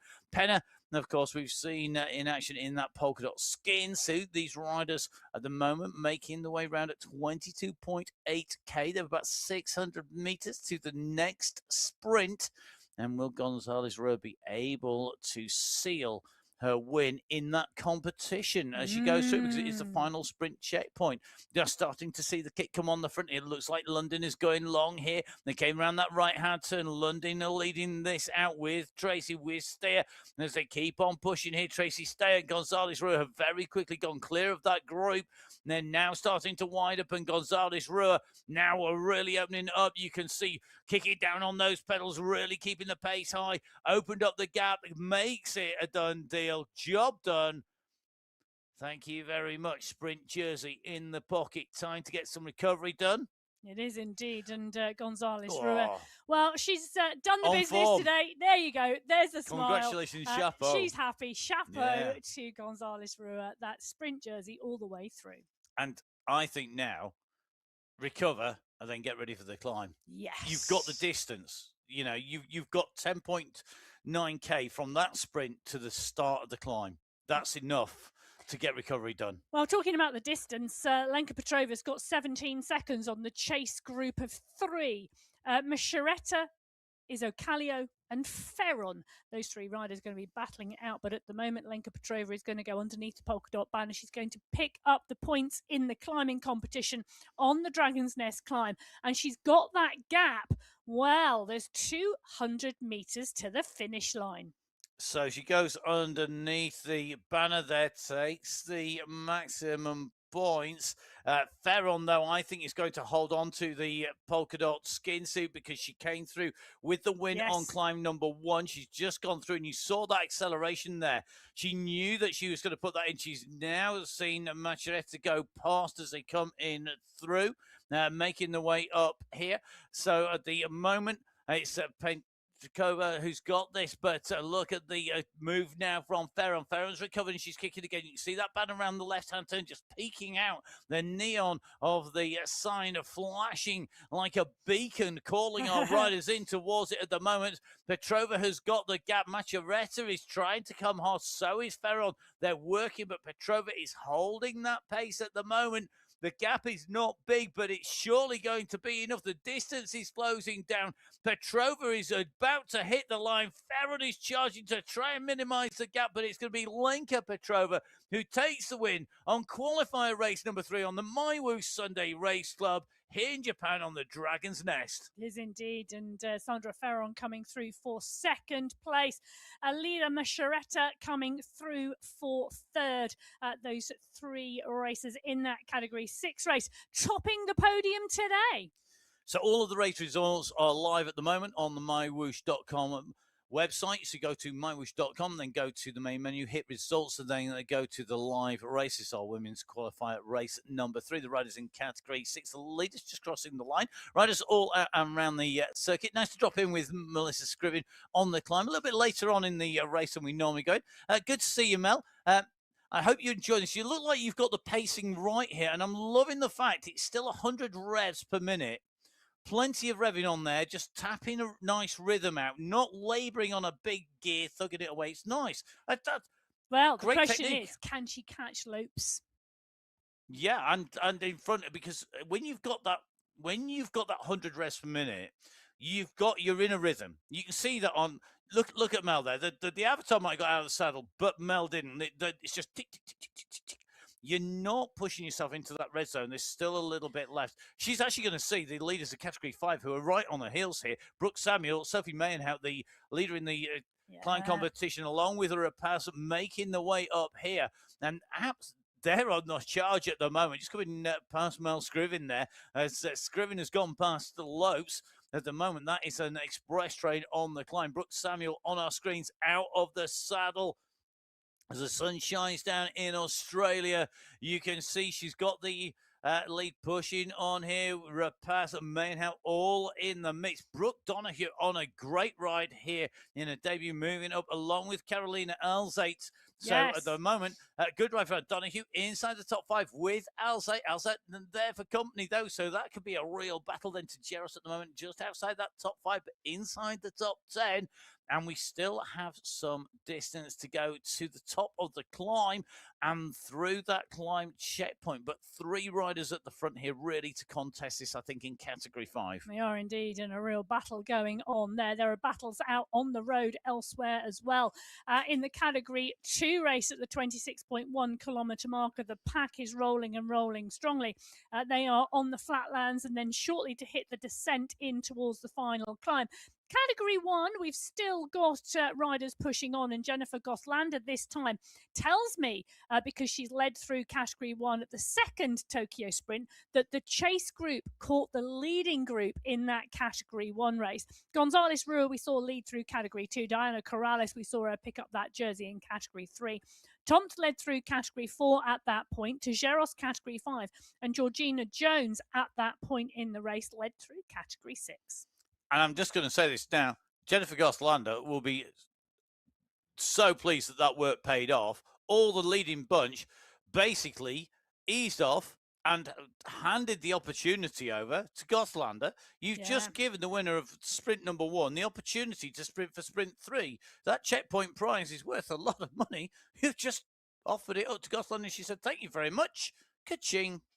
Well, I can tell you now, there are now 17 women in that leading group in Category 1, so they really have come back together again. So diving in with our riders out on race route, Category 5, the furthest out along the race route, heading up towards our finish. They're at the 35.8 kilometre marker, just under 400 metres to go to the checkpoint for the climbs competition. And now Brooke Samuel has been distanced. 3 have become 2. Sophie Meyerhout, along with Monica Rapaz, the riders in the leading duo. Behind the chase is Brooke and Brooke. It's Brooke Samuel and Brooke Donahue at the moment. So 2 duos, 2 pairs of riders. Which brace of riders is going to be the one who makes the way up to the top first? I think we're going to see this come together personally, because Donahue has really got into a rhythm. She's closed that gap down to 5 seconds. She's just gone past Samuel. Samuel is going to have to get on here and really hold that wheel. It's well worth using that as a pacing target, because what have you got to lose? You've got the chance here to get across to the leaders. So hard though, isn't it, when you get that? I've got 400 metres to go, but my legs have absolutely gone, and I just don't know whether I can give it any more. That's the phraseology going through Brooke Samuel's head at the moment. But she's chasing, because Donahue, well, she's now made connection with the leading 2. So there's a battle in that final 300 metres now in the Category 5 race. So just watching the leaders here, Rapaz at the moment, just having to answer the move by Meyerhout. Meyerhout wants those points. She's going to come around this left-hand turn. You can just see the UCI banner in the distance behind the Dragon's Nest line banner, the archway. Meyerhout versus Rapaz coming up this climb. In Category 5, they're coming into the archway here. This is going to be critical. It was Meyerhout from Rapaz last time. This time round, it's going to be Rapaz from Meyerhout. But Meyerhout kicks. Oh, my goodness me. Rapaz has used absolutely everything to go through. They'll be tied on points. It'll be all about the time gap between them. But look at this. Meyerhout has gone. You might have put the energy in there, but I'm going for the big prize overall. I'm going for the race win. Sophie Meyerhout from Belgium with the polka dot jersey on her shoulders at the moment is absolutely motoring at the moment. Looking like this left-hand kick here is going to be all hers. 10 seconds is the gap. That is what you can open up when you get it right, when the riders around you have targeted the climb. We said what would happen if they came in and could roll through. Well, that's the answer. Sophie Meyerhout has had the pace, the power. She delivers. Winner of Category 5 here today on the MyWhoosh Sunday Race Club qualifier race number 3. Monica Rapaz is taking second place. Brooke Donahue, what a debut in Category 5, goes through in third place. A fantastic results for her, going over the top of that climb with Meyerhout, Rapaz and Donahue in over the line. Your top 3 here today in Category 5. As Category 4, they're coming in towards those last twists and turns that take them in towards the banner. That was a masterclass in tactics from Meyerhout. It was. I think she would have liked to have a little bit more on the through the Dragon Nest, and then, but at the moment that Rapaz's legs went, that's me done. Oh, Meyerhout saw that and went. And that was superb reactions. It really was. So Meyerhout in 1, Rapaz in 2, Donahue in 3. Alzat comes over the top of Samuel for 4th place. Ooh. Brooke Samuel picks up that 4th spot. 5th spot, sorry. Bad. Must say that again. Alzat in 4, Brooke Samuel picks up that 5th spot. all the results on mywhoosh.com. Head over there. They are live at the moment. They are indeed. Just go to the menu, go to the results page. Don't forget, of course, lots of information also available on the MyWhoosh info pages. MyWhooshinfo.com, your repository for all things, all information. You don't need a library. You don't need bookshelves full of things, of information. You can find all the information you want on MyWhooshinfo.com, no matter how much of a statistician you are. Whether you need a screen at the side of you to explain the terms used in statistics like me, or whether you are a professional statistician at some point, I think, in terms of Professor Emma Martin alongside me. Don't give her a full title all the time, obviously. But on our way in towards the finish here, our riders are on the way, and MyWhoosh Info will be dissecting and analysing not just this race, but all the races as we come up in Category 4 to the polka dot banner that indicates the top of the climb of the Dragon's Nest climb. Climb number 2, Julia Walkenhurst is absolutely on fire today. She has blazed the way up. She is breathing fire on the Dragon's Nest climb. She took to the air. She's scorched the ground at the moment as she goes through that climb. It's maximum points in the climbs competition, and she shows no signs of relenting. There is no mercy from this Queen Dragon on the climb. Walkenhurst ahead of Kawasuska, man from Montoya, Pamplona, Hermasen, and Array. But look at this, out of the saddle. She knows she wants to kick to the line here. She doesn't want to lose it in those last few meters. Julia Walkenhurst making this her own. She just sits down and eases back. She knows she's got the gap back. And at the moment, Isabella Kawasuska, the nearest rider at 11 seconds. But this is Walkenhurst. Absolutely scorched that climb. She's blazed the trail up. She's left them for dust. Walkenhurst, the winner in Category 4 here on the MyWhoosh Sunday Race Club Qualifier. Race number 3. It is indeed, and what a race and what a finish. Category 3 are going to be the next category to come in, and Barbara Bulwara on your screen at the moment. It's no time to read a book because, boy, she is absolutely flying up the climb. She's currently leading this Category 1 race. She's got Silver, Bergin, Lytton, Edquist, Horner, Daniels. It is one long line of Category 3 riders at the moment, and well, any one of them could be in the mix. So keep your eyes on the screen, keep your ears open though. Just going to give you a very quick recap. Top 3 in Category 4, because we've done top 3 and everybody else. Julie Walkenhurst in 1, Isabella Kawasuska in 2, Camilla Pamplona in 3. That was Category 4. This is Category 3. And I'll tell you something, Barbara Bulwara has now got company because Liliana Silva, Holly Bergin, they are all 3 of them right on the wheel. Lytton's on your screen with Bulwara, Bergin, Horner, Daniels, Essler, Edquist. Essler and Edquist are around 3 seconds back, but 2 seconds at the moment separates Bulwara, Silva, Daniels, Horner and Bergin. So this is the run for the polka dot banner, the archway that indicates that climb, and the sprint is on here. You can see Bulwara picking up the pace here, but Bergin's gone over the top. Bergin's going to take maximum points. She's going to take that checkpoint prize going through there. The polka dots jersey. We're going to have to wait and see, but I think that's going to be Barbara Bulwara's. Bergin has gone, though, for the win. She's going to have to now continue to push because Bulwara has seen the danger. Bergin needs to get a finger out here because look at this. Bulwara is charging on behind here. She's matching her, but Bergin has pulled something out. She's lifted up the pace again. You can see she's down 1,000 deaths. She's pulling it back. She goes again. Look at this. Bulwara is on a charge. The line is coming. Bulwara's trying to close down, but Holly Bergin is on the front. What a week for Bergin. She's going to make her way through. She's taken the checkpoint. She takes the win overall in Category 3. Holly Bergin takes the win on the MyWhoosh Sunday Race Club Qualifier 3 in Category 3. Barbara Bulwara goes through. She's going to take that polka dot skin suit in 2. It's going to be Gemma Daniels in 3. Liliana Silva takes 4. And Brittany Lytton takes 5 in a sprint. And I'll tell you something, they're absolutely charging through. I think there's 11 riders already through. There are indeed. And can I just say, Bulwara hangs over that bike, absolutely exhausted from the effort. What a battle in Category 3.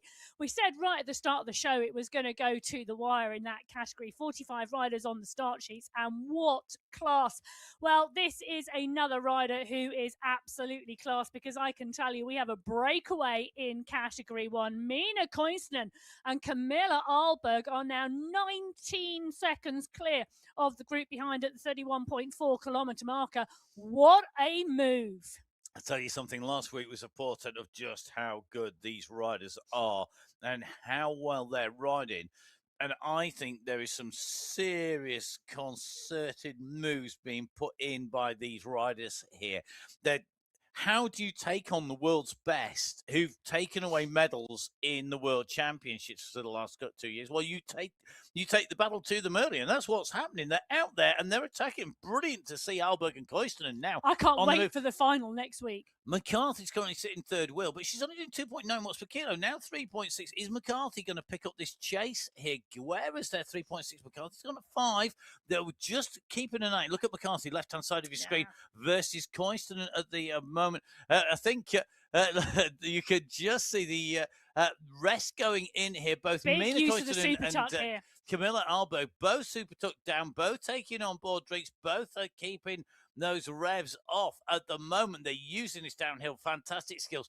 Watch the pickup here as you come into the flat, though. This is really key. Alberg has kicked first. So Koistinen's heart rate has dropped over 20 beats during that super tuck. Brilliant. Massive use of the super tuck there, the tactic to drop that heart rate, recover before they go again, get the gap, recover, kick again.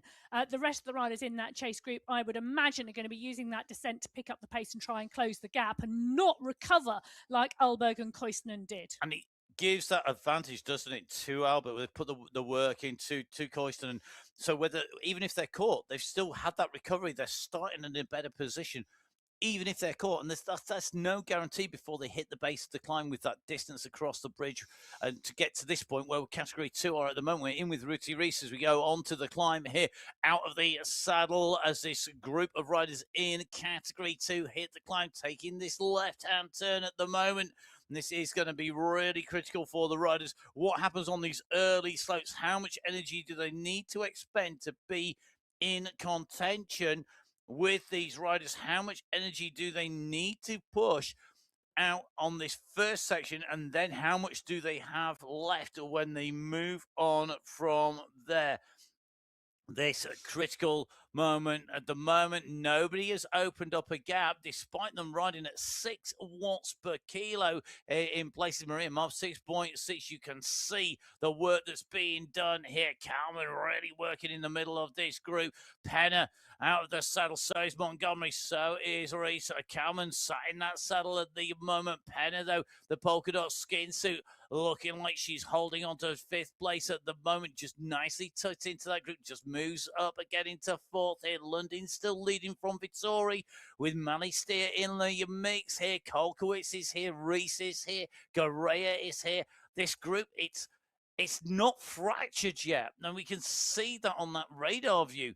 The group is still relatively together, but I think we are literally moments away from seeing riders go off the back of this group, because the pressure that's being applied now, that's surely going to snap somebody. Well, I don't disagree, but the pack is still strong. And look at the size of that. It's like the head of a comet at the moment. They're coming up to the 35-kilometre marker. They've got 1.4k to go in that Category 2 race. The strength and depth of the race field, absolutely fantastic on the right-hand side of your screen. On the left-hand side of your screen, well, they are only, 600 metres behind, and it's the Category 1 pack, and they are absolutely motoring. Koistinen and Alberg are up the road. 16 seconds still clear. Hermansen, McCarthy, Guerra, Bruni, Fua, Kolczynski, all doing the chasing. We've got Gabby Guerra on our screen at the moment. You can see her up and out the saddle in the polka dot skin suit with the world champion Kate McCarthy. The rest of the pack now trying to go with them, but these two riders have now intended to make the move. I think they did indeed, and I think they were led out there. That for me there, that was a lead out there by Lisa Hermansen, the teammate of Kate McCarthy. As they came down, you could see that green skin suit of Hermansen's sprinting across the bridge. McCarthy went with a Guerra responded to McCarthy, and then you've just seen Lisa Hermansen go, right, that's my job done. Thank you very much. I'll get to the finish, but that's it. That was a proper selfless teamwork there. Absolutely brilliant to see that lead out being done there in Category 1. As we go in with another green skin, so making the way up here in Category 2, because the riders are not out of this by any stretch of the imagination. Gonzalez Ruhr just kicking away into this group. She goes alongside Penner in that polka dot skin suit on this climb here. London, though, is setting the tempo. She really is dictating the pace to everyone else. They're up and around her, but they are not. They are not getting in front, and she is just making this hard. I mean, real attrition going on here. That group is slowly but surely being peeled away. You can just see riders behind ones and twos just being left on the climb as they cannot stay with this pace set by Sarah London. Yeah, Julia Montgomery, you can see there on your screen, really, really digging in now. Joanna Kalman working hard, dancing on those pedals. Gonzalez Rua, you can see her in that green skin suit. She's tapping a rhythm, but she's still sat down like Ruti Reese on the far right-hand side. Gonzalez Rua now up and out of the saddle. Penna in and out of that saddle. The power of Penna. Oh, I think she is just waiting. I tell you something, when you go on there, that was a kick. It went up to 10.9%. It's just dropped to 4%. You know, it's still gonna Recovery. hurt. You can't recover on 4%. Well, some people Feels can, like but it. yeah, it does feel like it. But it does give this group a little bit of a chance to open a gap on everybody else behind. You can see that pack or what's left of it on the right-hand side in category 2. Left-hand side of your screen, that pushes on. Well, McCarthy and Guerra have caught Mina Koistinen. Koistinen now at 4 seconds behind them. They haven't, however, caught Camilla Ahlberg. She is 6 seconds ahead at the moment and just going round the corner in front. This is now going to be really interesting here. Is Ahlberg waiting for those two? Can she stay clear? McCarthy and Guerra travelling quicker at the moment and closing that gap. Salva did the early work. She got the gap. She then used that to recover. Can she kick? This is the moment in category 1 where we're going to see whether the world champion and the silver medalist can go past. They're on your screens at the moment. Ahlberg is out the sun. She's got a big smile on her face at the moment. Come on, Camilla. This is where you've got to dig in. They're on the way up to you. This is your chance to go. You've had that advantage. You've got that. You made that happen. And now McCarthy goes over in front. The express train is leaving the station. Can Ahlberg jump on board that train? Here comes Guerra in that polka dot skin suit. Ahlberg's giving it everything. But McCarthy on the left-hand side of his screen, on the bottom there, out of the saddle, really stamping on those pedals. She's got the power down, so has Guerra. And Ahlberg at the moment is being distant. She's in the top 3, though. She's given herself that opportunity by that race, by moving through Koistinen in 4th place. Guerra at the moment in 2nd.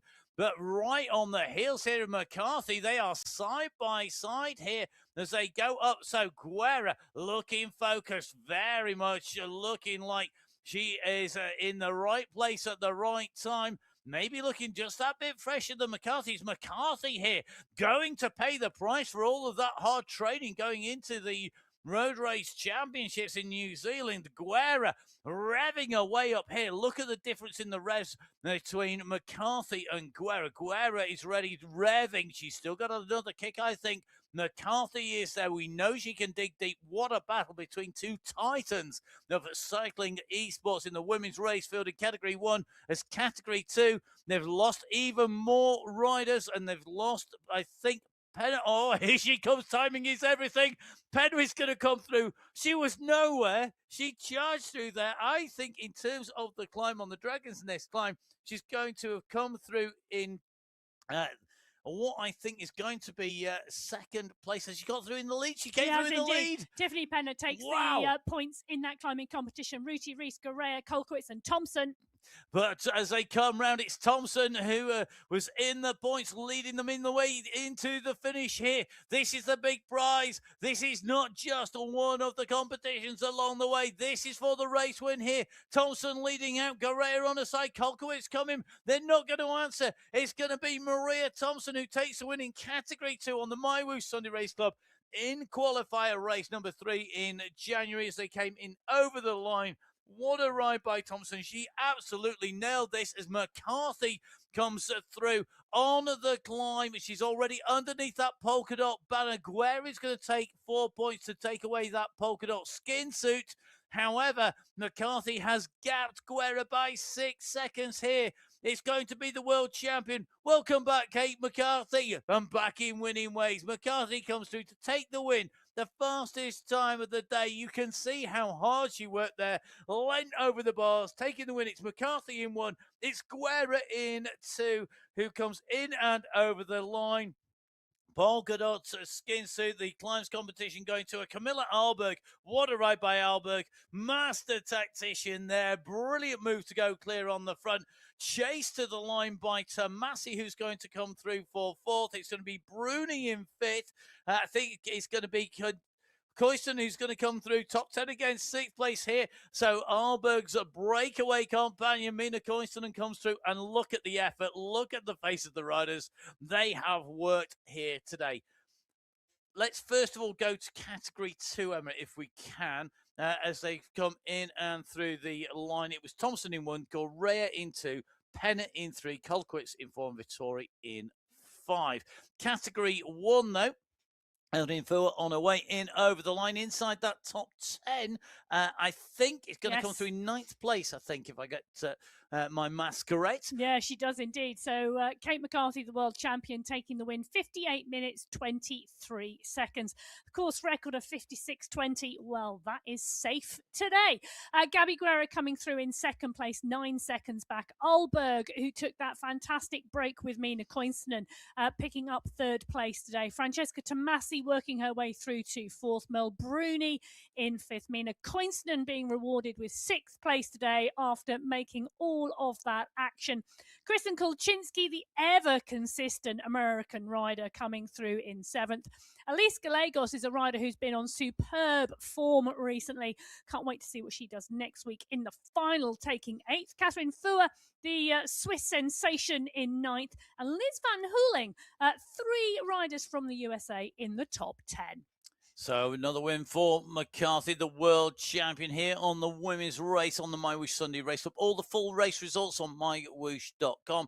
Currently provisional. Don't forget, of course, they will get that blue stamp of approval when they have been verified. Our women's race is done for qualifier race number 3. It's time for our riders to get that recovery and to get ready for the finals, which is next week, and get their teams sorted, get it in early. Remember, there's a cut-off date. It does help us if you're in nice and early with those teams, with all our homework to do on all of our riders. Don't forget, you can get in touch with me. It's at Matt Fixer Payne. You can follow me on Instagram. You can follow Emma and get in touch with her at biking_Emma. For Emma Martin, my co-host here in the studio. Next week, we're off to Australia in celebration of the Tour Down Under. We are indeed, and don't forget, you can follow the UAE squad in the women's race at the moment, and then the UAE team in the men's race after that, because we've got lots of great racing from Australia at the moment, and we will be then for the women's race. Before we do that, we have our men's race coming up. We're going to be in Belgium for the men's race, for qualifier race number 3. That's going to be coming your way in about 25 minutes time. So plenty of time to refuel, rehydrate, and get yourself refreshed and ready. So whatever you need to do in our little bit of a break, it's time to go do that. From Emma and myself, thank you very much for watching. We'll see you in a short while for the men's race qualifier number 3 in January. Until then, goodbye.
Hello, and welcome back.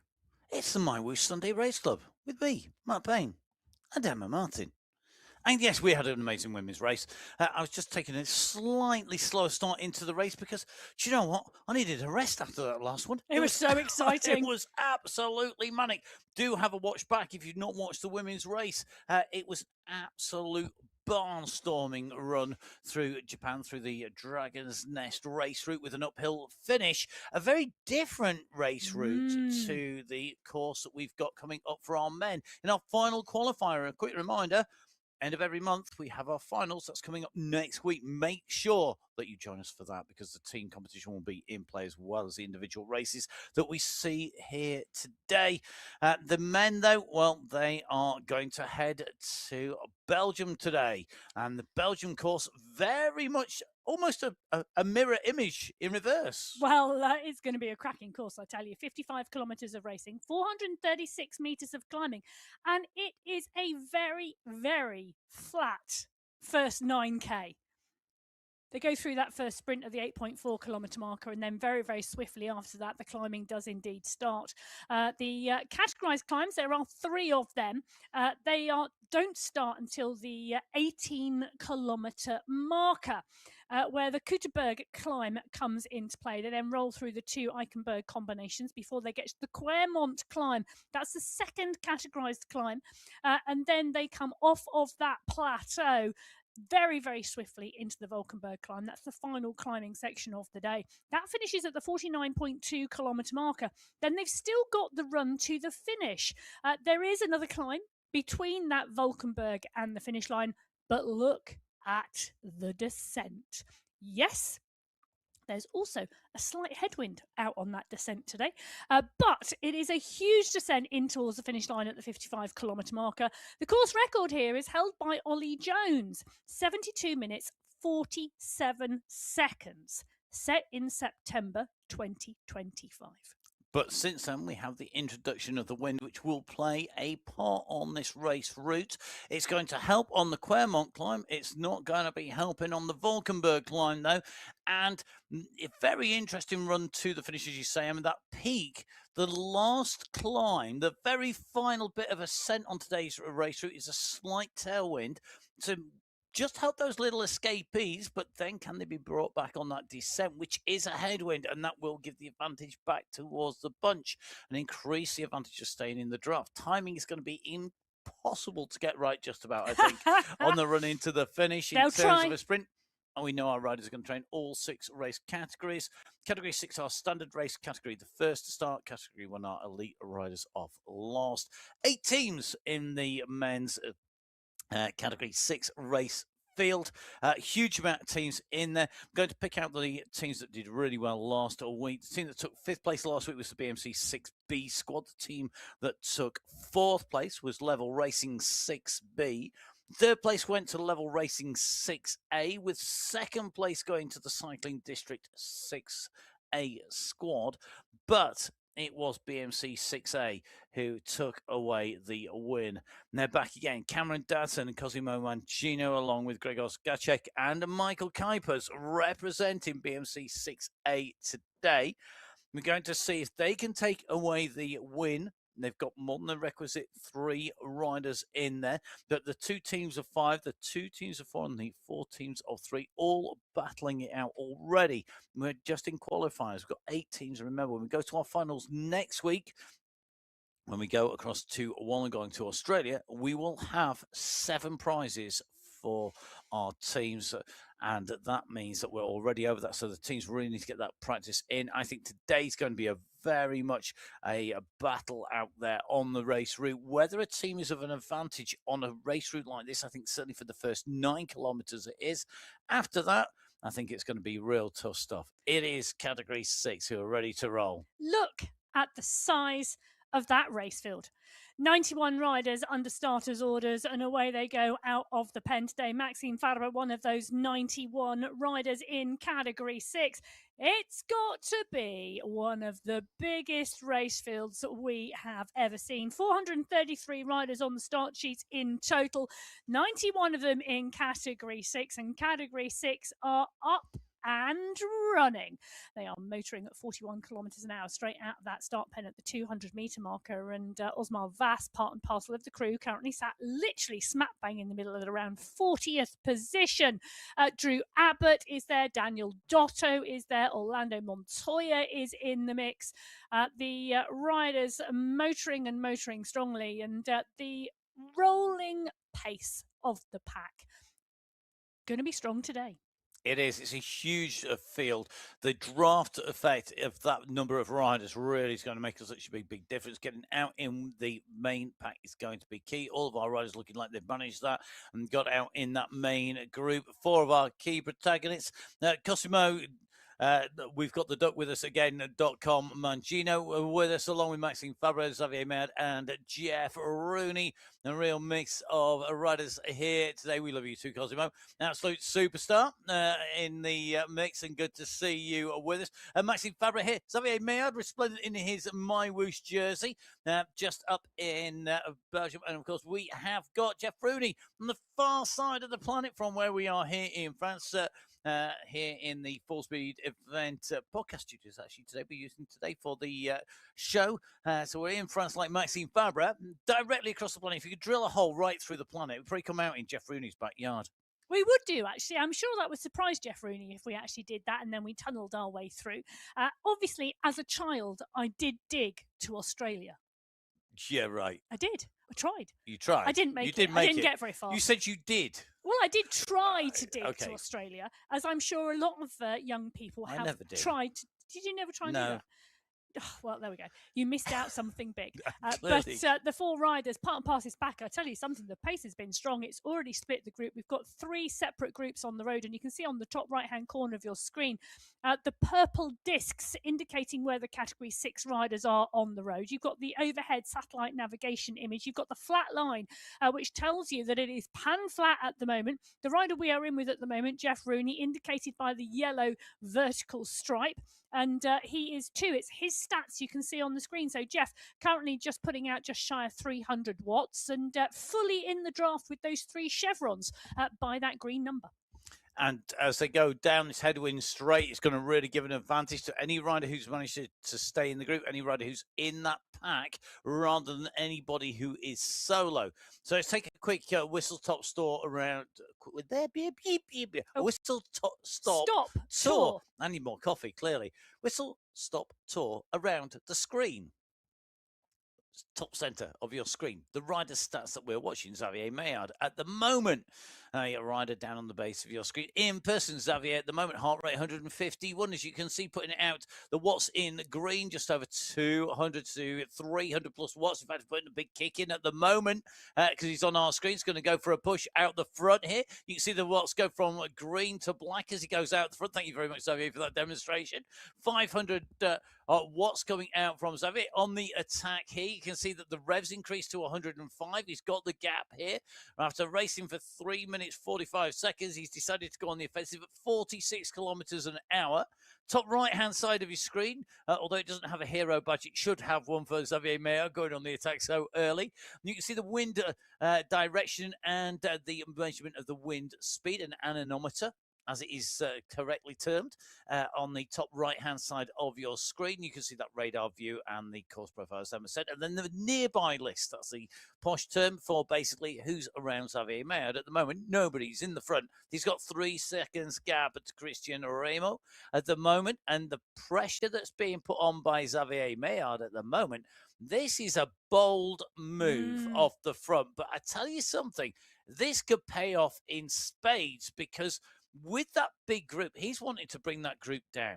And he's using this terrain to put the pressure on people. You can see Gosselin now responded. 7 watts per kilo to come across.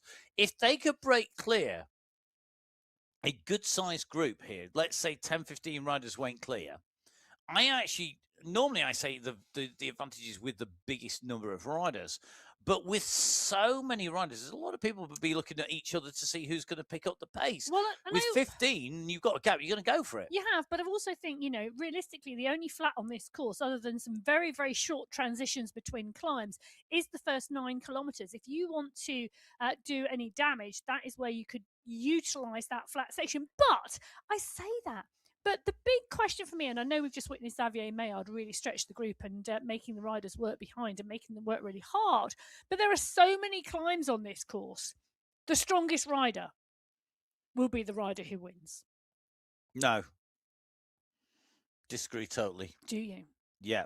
The strongest rider is likely to be the rider that wins. But I think if you're smart on this race route, No. you can save a lot of energy because for every climb, you've got a descent.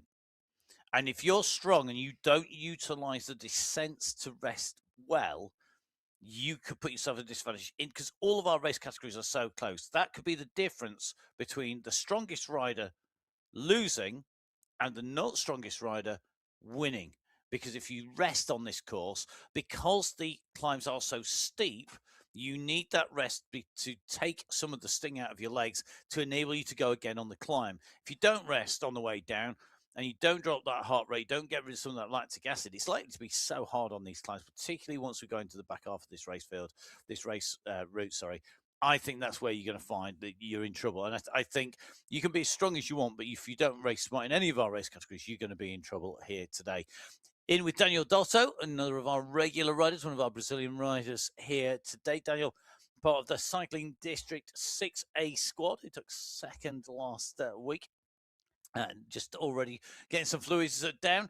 Quite smart move to make sure that goes in at this stage and get yourself in position. But once we get onto the climbs and they come at 9 kilometers into this race route, that's when you need to be making sure that you're ready to go. 90 of our 91 riders, Emma. Yes. In terms of riders who excelled last week. Yes. So last week we were in Japan for the men's race. It was Maxime Fabra from Tygart, from Castro, from Krosnos, from Ivanov. Those were the 5 riders. Antti Järvinen on our screen at the moment. Did he just give you a wave? I'm liking the disco lights in the background. I always disco like lights disco is lights always. in the background.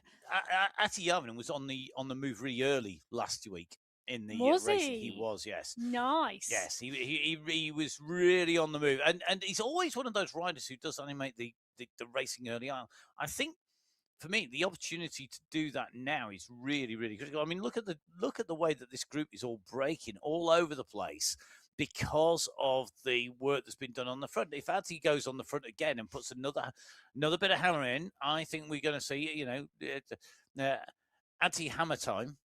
Oh, It could be time to see whether anybody can stay with him. We'll have to see. He's already tapping along at the front of this group. He's right in the mix there with Dotto, with Milano, with Ronchetti in there as well. I think the pressure stays on here. I don't think anybody's going to ease off. Nobody's going to let this go easy at the moment.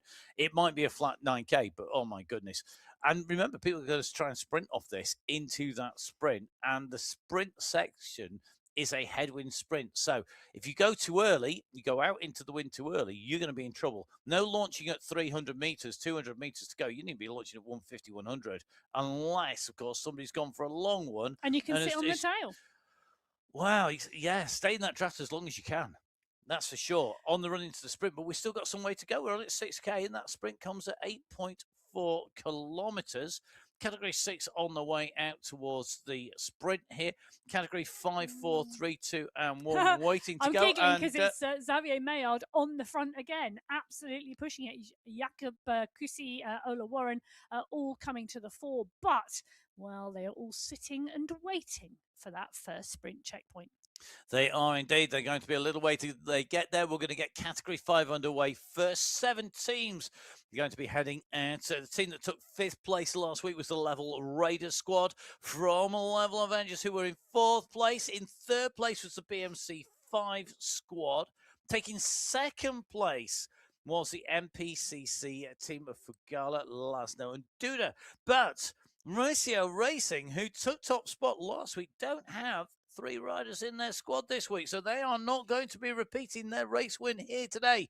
Will MPCC make the most of it in the team competition? We will see who's going to take that away. It's Category 5 leaves the pens here in Belgium, heading out onto our race route of 55 kilometers with 436 meters of ascent, 2 sprint checkpoints, 3 climb checkpoints on the way, as well as that downhill finish to contend with. Category 5, the first step up. Will we see Luke Allport his way off the front? Oh, will we see somebody else utilising that all-porting verb? Finley Reddington, Belikov, there is Luke Allport in his level racing jersey, up and out of the saddle, and yes, he is right to the fore of that race pack. Well, we mentioned all-porting because Luke Allport's team is, in fact, the all-porting team this week. I do love that when riders utilise that team name for a little bit of fun. Yeah. Luke is on team all-porting today. Indeed, we will see whether that's going to be the case. I think I'll wait for the initial kick to subside before I try to all-port off the front. We will see. Anybody who wants to do all-porting is basically going on the attack, going for an early attack on the front and going clear of the bunch and really dialing it in the early stages of a race, particularly when it's flat in Belgium. Yes, and if you want to know what all-porting is and you are looking for a written terminology, head to mywhooshinfo.com and pull up Luke Allport because it is in his description. Indeed. There we are. That's what we might not have it in the Oxford English Dictionary yet. But we're trying. We are indeed. So the more references there are, the better. If you can, feel free to put them online all over the place. You never know, it may happen. So our 7 teams up and running along with the rest of this race. It's 76 riders, I think, Emma. There are indeed 76 riders. Last week it was Eben Svart who took the win. Skuron, Lipka, Mortek, and Belikovs rounded out the top 5, but the top 10 were separated by 4 seconds. It was a fantastic finish in Category 5 as they went in over the line. Svart absolutely elated with that. Let's see who can take the first over the line in the first of our sprints of the day. In the first category to reach it, it is going to be Category 6 with Sugai leading out from super sprinter Ola Warren. Antti Järvinen, though, is harnessing the power of the disco lights at the moment. Has he got all the right moves to make it to the very front? Is he going to be the first on the dance floor? He's not. Sugai dances on the pedals and comes across. He had the quick step here today to Warren's waltz. At the moment, though, Sugai with 5 points, Warren with 4, and then the rest of the riders coming through. Searpol will take 3 points, Mamba taking 2, and Antti Järvinen picks up 1. He does indeed. Does indeed, and the pack really, really strong. And I'm just going to give you confirmation as to how many riders are in that leading group. And it is currently sat at 61. So 91 riders on the start sheets in Category 6. At that 8.4 kilometre marker, we are down to 61. The pace has been hot. The attacks have been going all the way, and the group has been splitting. I know, it's not all that long ago. We would have said 61, we haven't lost anybody. Now, 61, we've lost nearly a third of the race field. I know. There you go. That's Amazing. what we would love to see. Remember, of course, all of our race categories out on the same route. All the race categories able to draft each other if they catch each other out on the way through. Category 6 off first. Category 1 off last. And it looked to me like Sugai just in a little bit of trouble there as we move off to Category 4 because they're going to be our next race starters. 10 teams in Category 4 here today. A team who took away 5th place last week, that was the On the Rivet Racing. The team that took 4th place, well, they have been split up because it was Level Golden 4, and they've now been split between Level Golden 4A and 4B. The team who took 3rd place, well, they were the team of the Cycling District. But however, the Cycling District 4 team have also been split into the Cycling District 4A and 4B team. The teams who went out and raced hard, though, took away top spots. Ride Club Finland 4A took away 2nd place in the team competition. And the team who took away top spots in the racing, well, we'll see if they can do so. Level Golden could be in the mix. We will see. Who will it be? There's a lot of teams in the mix here today in Category 4.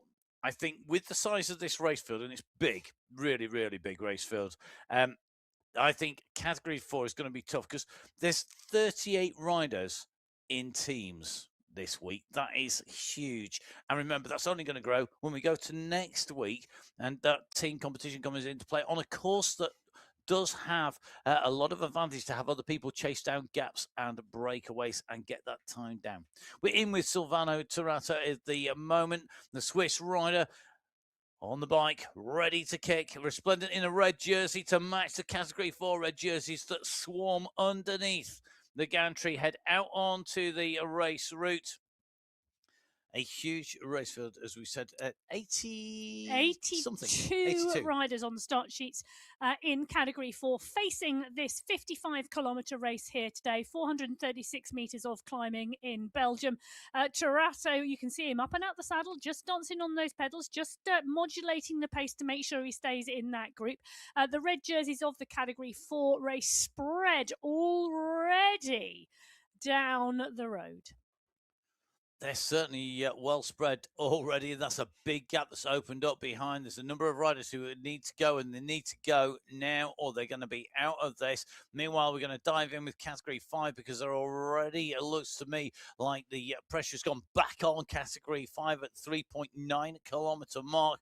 They're not even halfway to our first checkpoint. You can just see that group being pulled back together again. Mikel Ek up at the front of this group. David Winfield in here as well. Hacks in this group. Spiedel.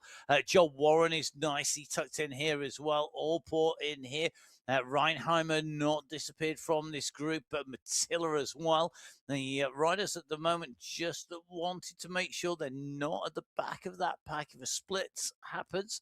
Once a split occurs, you don't want to be on the wrong side of it when you've got so much flatland and you've got some really tough sections. Ebbonsford, though, he knows how to be in the right place at the right time. Good day, sir. Well, Good indeed. to see you. Last week he was in the right place at the right time because he took the win. He was the first rider over the line.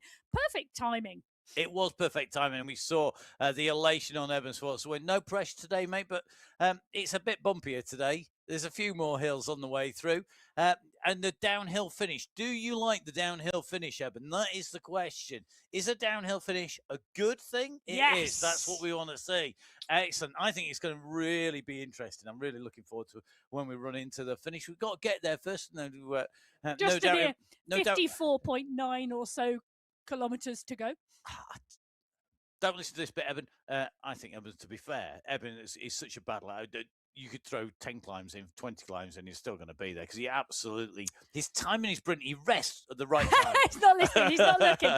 But I tell you something. You can listen now, Evan. Well, yes, I do agree with you, Matt, actually. But I have to say there are some really class riders going up against Ebbonsford today in this Category 5 race. The strength and depth of these race fields really, really strong every Sunday. It gives you, whatever level you are at, you get an amazing race and workout on a Sunday if you join the Sunday Race Club. And if anybody out there is listening and you want to join the Sunday Race Club, head over to mywhoosh.com/the events page. Click on the Sunday Race Club. All the information you need is there. The technical regulations, the rule set, everything is there to help you get on the start line. So get yourselves down. Download the app on iOS, on Android, on Windows. Join our riders. You may be in Category 3, who are the next set of riders who are going to be up and away. Now, the top teams, team in 5th position last week with the Wallbet team. They are up against Sandstorm, who were in 4th place. 3rd place last week was the BMC Racing 3 squad. They finished just behind the Level Racing 3 squad. The BMC and Level always battling it out in Category 3. The team who took top spot were the Bleu Blanc Rouge squad. So the blue, white and red squad from France, Havo and Boulanger. However, they are missing, they're missing their 3rd musketeer.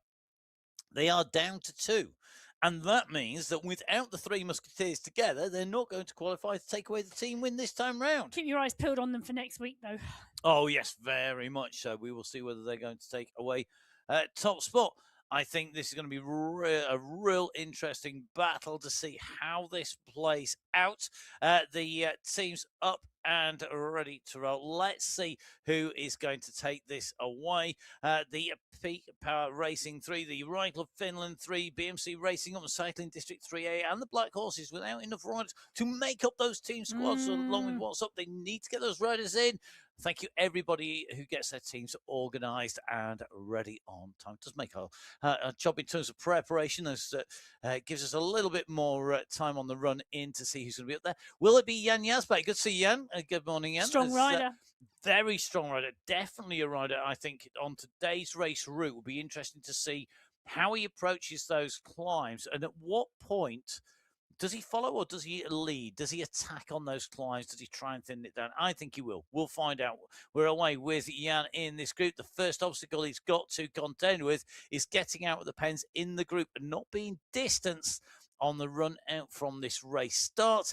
At the moment, Yazbek nicely up inside the top 5 on the pack, and that means that he's in the right position to make sure he's got a little bit of room for manoeuvre as they come out and away. And the starts tending to get steadier from 6 to 1 as these riders go out from the pens. Yeah, and Yazbek had company with Christophe Constant as well, so that was good to see. Now, last week it was Fournier from Solar, from Havo, Brook and Boulanger. It was so tight. 4 seconds separated the top 30 riders in Category 3 last week, as we've dropped back in with Category 4. Well, Rusamaki, Chikos, Banak, all and... well, yeah, there's a big group here. Koch as well, pushing on. Quadrelli is in the mix. Mika Rushamaki on your screen at the moment. These riders pushing on strongly at the 4.3 kilometre marker, stretching the group.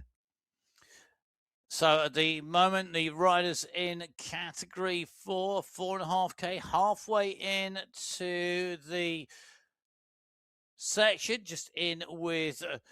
Rusimaki here. Good to see Mika, one of our really strong Finnish contingent in here. And I'm liking the fact that there's a lot of our riders who are on camera at the front of the races at the moment, whether it's the inspiration of the camera or whether it's just we're just going, the production team are lucky and all of our protagonists or a lot of our protagonists are on camera today. Well, Sami Pietela on the Category 3 race, storming out the pen, actually. They were at the 1.1 kilometre marker. They're just shy of 50 kilometres an hour at the moment. Stan van Vellegem, Sebastian Havo marking the move. But there is a small gap forming, and this is the fast start that we've seen off of a number of the race fields today. The race fields are so big. Category 3, 82 riders on the start sheets today. And we mentioned just 4 seconds separated the top 30 riders in Category 3 last week. Fournier from Solar, from Havo, from Brook, from Boulanger. Those riders riding really strongly. And I'll tell you something, one of the other things we've seen is Walter Clays, Belgium, Category 3. He's the course record holder, and he's on the start sheets today. He's riding well. Now, the Category 5 riders just making their way in through the first sprint of the day, left-hand side of your screen.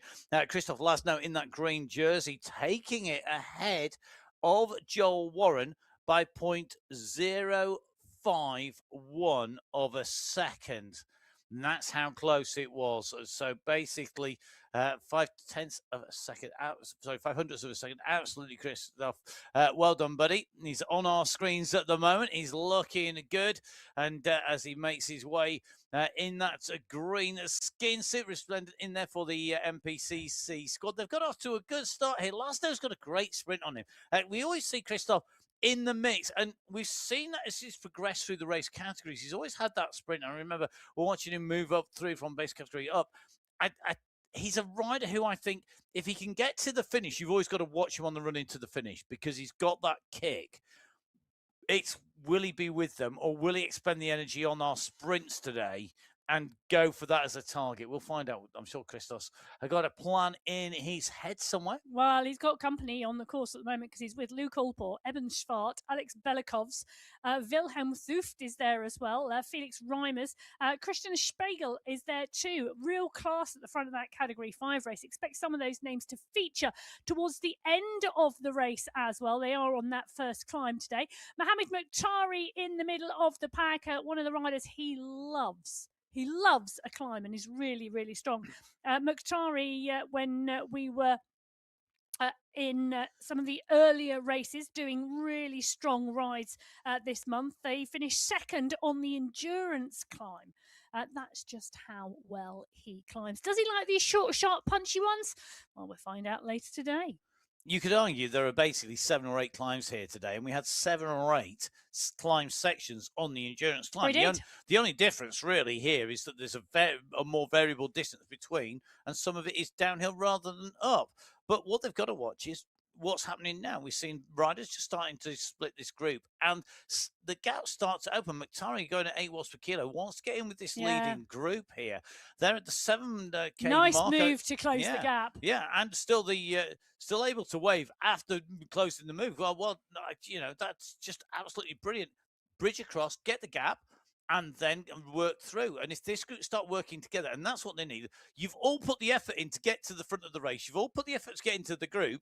Now work together. Don't be a muppet and hang on the back. Go for it, because you'd made it. It's utterly wasteful to make a break and then just sit up. Well, for me today, this sprint competition, this early sprint, really, really crucial, because you've got 1, 2, 3, 4 climbs before the second sprint of the day. It is worth picking up minor points, because you could well be one of the riders who clears those 4 climbs and you're in the mix when it comes to that second. So if you get some points, you are in the mix for that overall competition, not just the individual segments. Only 2 sprints today, because that sprint. And I think the other thing for me is you've got to clear effectively 4 climbs, a tiny little bump before we go into the big descent down towards the first categorized climb. But if you're a sprinter, you're thinking, how much do I invest in this? Well, the answer is you invest everything in those climbs until you get to sprint 2. Because to be fair, the odds of you being in the finish, if you're a pure sprinter who's been sprinting for those sprints, you're not going to be there. Category 4 on their way into the sprint. They're at 8.2K, less than 200 meters to go to the line. And Category 4 at the moment, you can see, has been absolutely dialed here. And they're pushing down on the pedals here, kicking towards the line. It's going to be a group sprint as they come over the line. Now the Halligator sprint, Category 4 come in and through. Category 5 and 6 Darryl already Carter. having come through. It's Carter who took it. Wow, nice run. Darryl Carter took it from Banach, from Mukhtari. So Mohamed Mukhtari on your screen. Look at the effort that took. That was 3rd place in that sprint. Big recovery required right now. But they can't race back too much. 9 seconds was the gap as they went through that line for Carter, Banach, Mukhtari, Chikos, Lapera. Going through those 5 riders together. Then Arseno led the rest of the bunch through, and very interesting to see. 9 seconds the difference between those 2 groups on the road. Meanwhile, living up to his name, indeed, Allporting off the front. It is Luke Allport. So here you are, a physical demonstration as well as a virtual demonstration of the verb to Allport. 3 seconds the gap from Luke Allport to second place rider behind, who's chasing 5 seconds to Belikov's.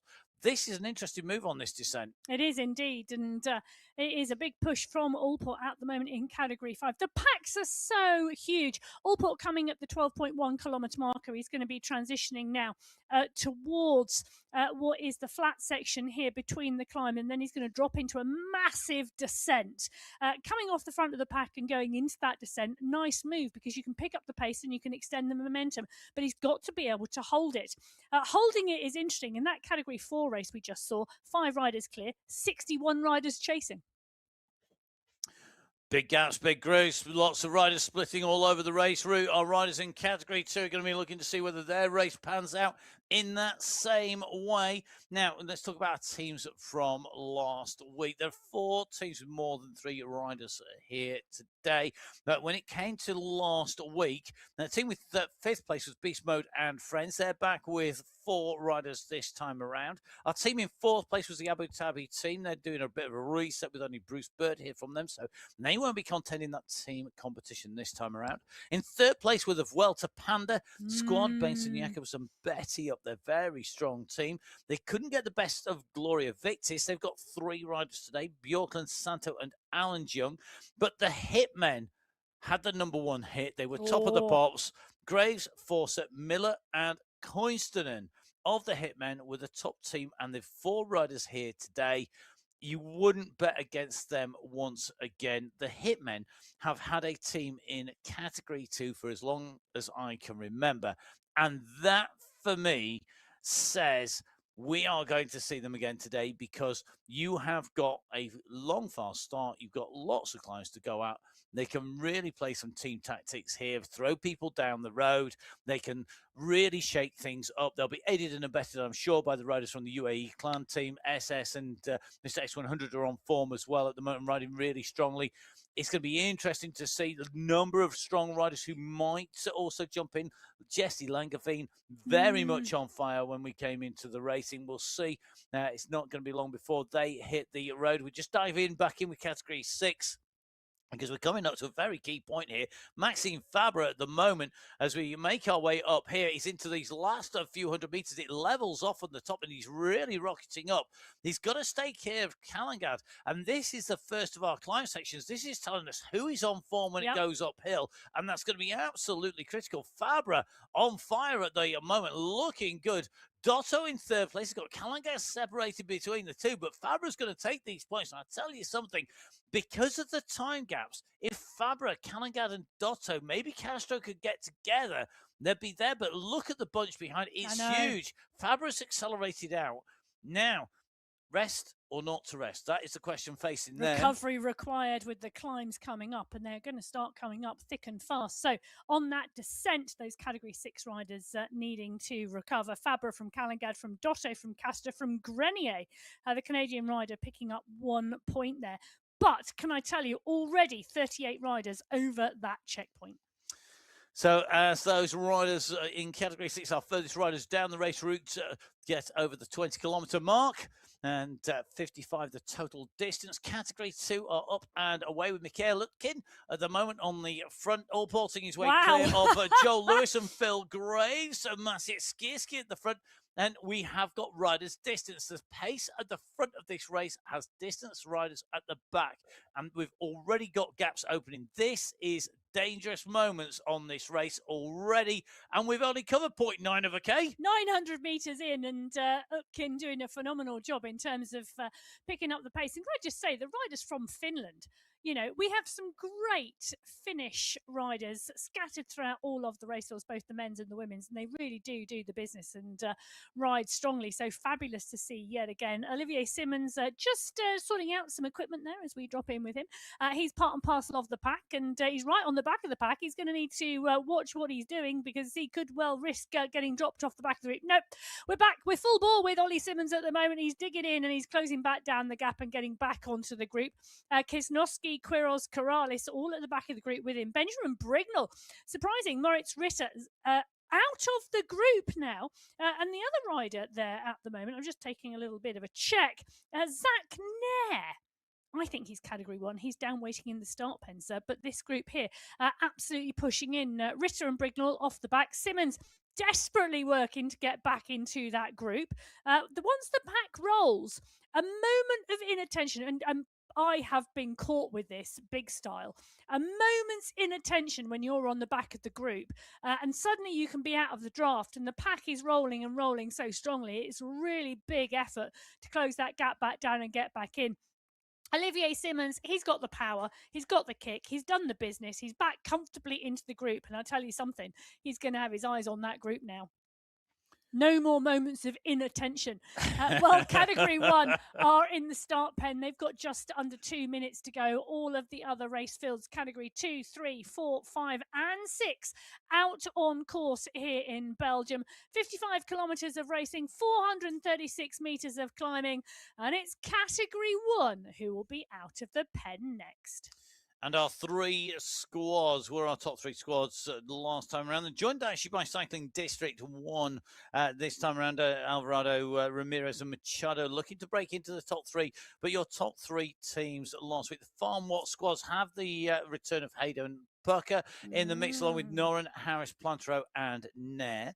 The Team Scandi Racing, the team of 4 this week with Andreas and Dane Pedersen and Dont. The team, though, from Alpha Jaw. Now, the leading team last week, Chirek, Vajasin and Kaminsky. The Boss Moves Only squad this week, only with Osborne and Knudsen, are 2 riders representing Boss Moves Only. The world champion with just 1 teammate. Well, Michael Knudsen is a teammate you would like to have with you. He is indeed. If you're going out on the beat, you'd want a partner that was competent, And could climb. that had experience, that was a great all-rounder, that had your back. As Osborne, Knudsen's going to do that, and he's going to be great in his own right and potentially be right up there. The thing is, they need another few riders for next week. Remember, it's the 3 riders to count. They're not alone in that. ABC Sports, along with the Gloria Victus and the Wenger boys, all needing to add some more riders to their mix as they head out onto the course next week. Remember, we're going to be going to Wollongong. This is the final race start of qualifier number 3. The final chance for these riders to make their mark. We'll see. Will it be Lionel Vujasin, founder member of the Headband Club here on MyWhoosh? We head out from the pens. Category 1 our go. Kaminsky, Chirek and Vujasin in person on your screens, as well as the whole race field, as now Pedersen decides he's going to launch like a Saturn rocket. Well, he would, but Kaminsky, Chirek and Vujasin, the Alpha Jaw squad, are missing Ollie Jones today. Well, he's missing in action because he's been out on the road in New Zealand. I understand he's out on the road racing at the moment, but he did indeed take part in the National Criterium Championships earlier on. And we know he's got a phenomenal sprint and a repeatable sprint. He has. He took second place in the New Zealand National Criterium Championships. Great skills from Ollie Jones. He'll be back, I'm sure, next week. Noel Pedersen has been showing us some phenomenal skills over the last few weeks. The Team Scandi Racing being put together. Andreasen, Dane, Pedersen and Dont. Pedersen took 3rd place here on the Sunday Race Cup. He has really been doing the business. He peaked perfectly for the World Championships, and he has been holding that form beautifully during this season. It has been a great thing to watch, and he is doing the business today, already splitting the Category 1 pack. Panizza, Pedersen, Osborne, Knudsen, Vujasin, Dane, all going with the move, but riders already back down the road. So we'll have to see what happens in the next few kilometres. Remember, the first checkpoint and the first snapshot window we're going to get with some great time checks of all the riders is at that 8.4 kilometre marker. Heading just over the halfway mark to that point are the Category 2 race field in the green jerseys, and the group is split apart. There's a long stretch on here. We've seen riders going off the front. We've seen them trying to break this up. It is Utkin again who is on the move. Graves, no surprises to see the man who spent more time on MyWhoosh Sunday Race Club than anybody else. Over that 200 mark, it's absolutely phenomenal. It's amazing. Phenomenal job. Some people say you need to get out more. And personally, I say chapeau, sir. Phil Graves doing an amazing job. I love to see that kind of dedication. It's dedication I can only dream of. Apart from the fact that for the last 4 years, we spent every Sunday in the studio. I'd say that was dedication too. Itkin doing the business here out front. He is 7 seconds ahead of Graves. Maciej Skierski, Andre Notes. Those are 2 riders you want with you. Pardon Cooper as well. He too is in the mix, and I'll tell you something, Graves could do with 1 or 2 of those riders joining him, because at the moment, Mikael Utkin having it all his own way at the 5.8 kilometre mark. He's gone out hard. He has, and you just can't see the bunch letting this stick, but in chasing it down, it is breaking apart behind. Yes. It is all coming apart, and this bunch is coming apart at the seams like a cheap suit. It's just breaking and fracturing. It's under pressure for the first time, and people are having to let the wheels go. It's the battle to get this group together again is absolutely doing some serious damage. And even if this move does not stick by Utkin, it's forced selections, it's forced expenditure of energy, and it has forced these riders to race very early on. You look at that first part of that race profile and you think, oh, 9K a flat, nothing's going to happen. Oh, would you be wrong if you ever thought that in most of our race categories? I think people are looking to really test riders a little on the early side here. Now, Pedersen, our early escapee, the rider who put the pressure on out of the gate on the right-hand side of your screen at the bottom there. Then Ricardo Panizza, the second from the right-hand side. Lionel Vujasin, the centre of the stage, the centre of the screen, along with Daniel Chirek to his left, and to Daniel Chirek's left, Mikael Kaminsky. Mikael Kaminsky's been on great form recently. He has been absolutely dialing this Well, you'd recently. be riding the wave of a silver medal, wouldn't you? Your confidence would be sky high. You would, but remember that was back in November. We're It's now only into January. That's a lot of races and a lot of racing, and so that's a long time to hold form. If anything, I would say that he's kind of had that form. It's dipped a fraction, then he's come back again. It's like he just taken a little recovery, but what he's doing is he's not letting it go too far down before he tries to move up again. Well, let's not forget. I mean, I know I said earlier Noel Pedersen got his form to perfection, but Mikhail Kaminsky, we saw him on the rise before the World Championships, and we saw him 3-4 weeks out. All of a sudden, he was absolutely motoring, and he'd really got his peak to perfection. And it came to the fore at those World Championships on that stage in Abu Dhabi to take that silver medal behind Jason Osborne. It really was on the ascendancy. And I think that's one of the great things that we have with the MyWhoosh Sunday Race Club. You know, I'm lucky enough to be on the mic for the World Cup in the BMX, for the World Cup on the cyclocross. But what we don't see is we don't have this complete picture that we really do see very much more the week in, week out, all year round. You know, those are world-class events. We saw the run into the World Championships for cycling esports, these riders each and every week on the MyWhoosh Sunday Race Club. It's consistent racing. It's always got 6 race categories. It's every single Sunday. Even when MyWhoosh put a stage race on, we still have the Sunday Race Club in the middle of the championship. And I think for me, that's one of the real strengths that MyWhoosh brings here. Riders, whatever category they are, can race week in, week out, and we get to see their progression. You know, we've seen riders progress from category 2, who are riding like Andre Notes is riding at the moment, into category 1 and figure at the World Championships. Well, Jody Jochem's, Martin Omdahl, both going up into category 1 from category 2 this week. Andre Notes, I tell you something, he's been riding so strongly.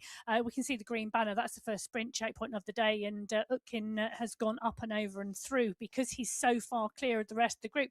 This is the chase for the points, though, and Notes going against Skierski and Graves. Notes is going to come through, I think, in 4th place because Utkin takes the 5 points in 1. Maciej Skierski takes 4 in 2nd. Phil Graves takes 3. Andre Notes takes 2. And then Pardon Cooper takes 1. Those are the riders going through in the top 5 positions.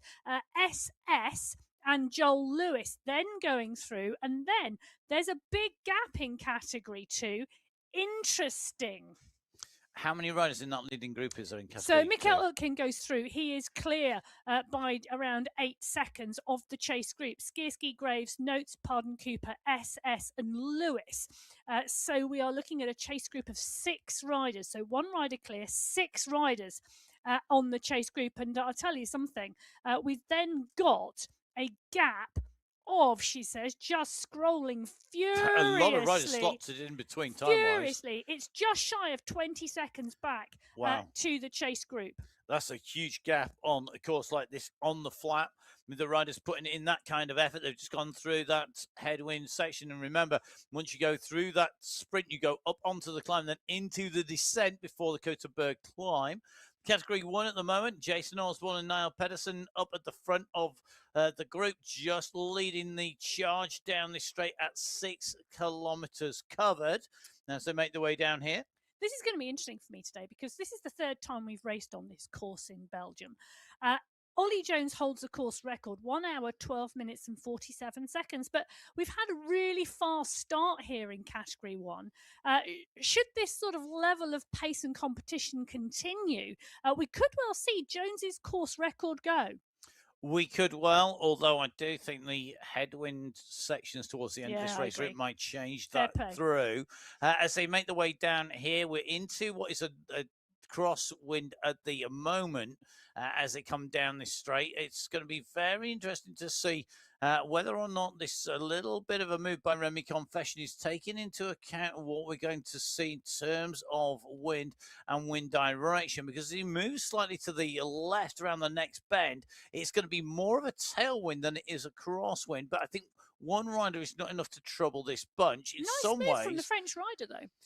It is, but I think for me, the bunch will go, yeah, we don't need to worry too much. But we are seeing a move here on the front here. We've seen another rider just looking to bridge across. Confession has gone here. Maybe it's a little bit of the fear of the unknown, a little bit of a, well, let's take the opportunity.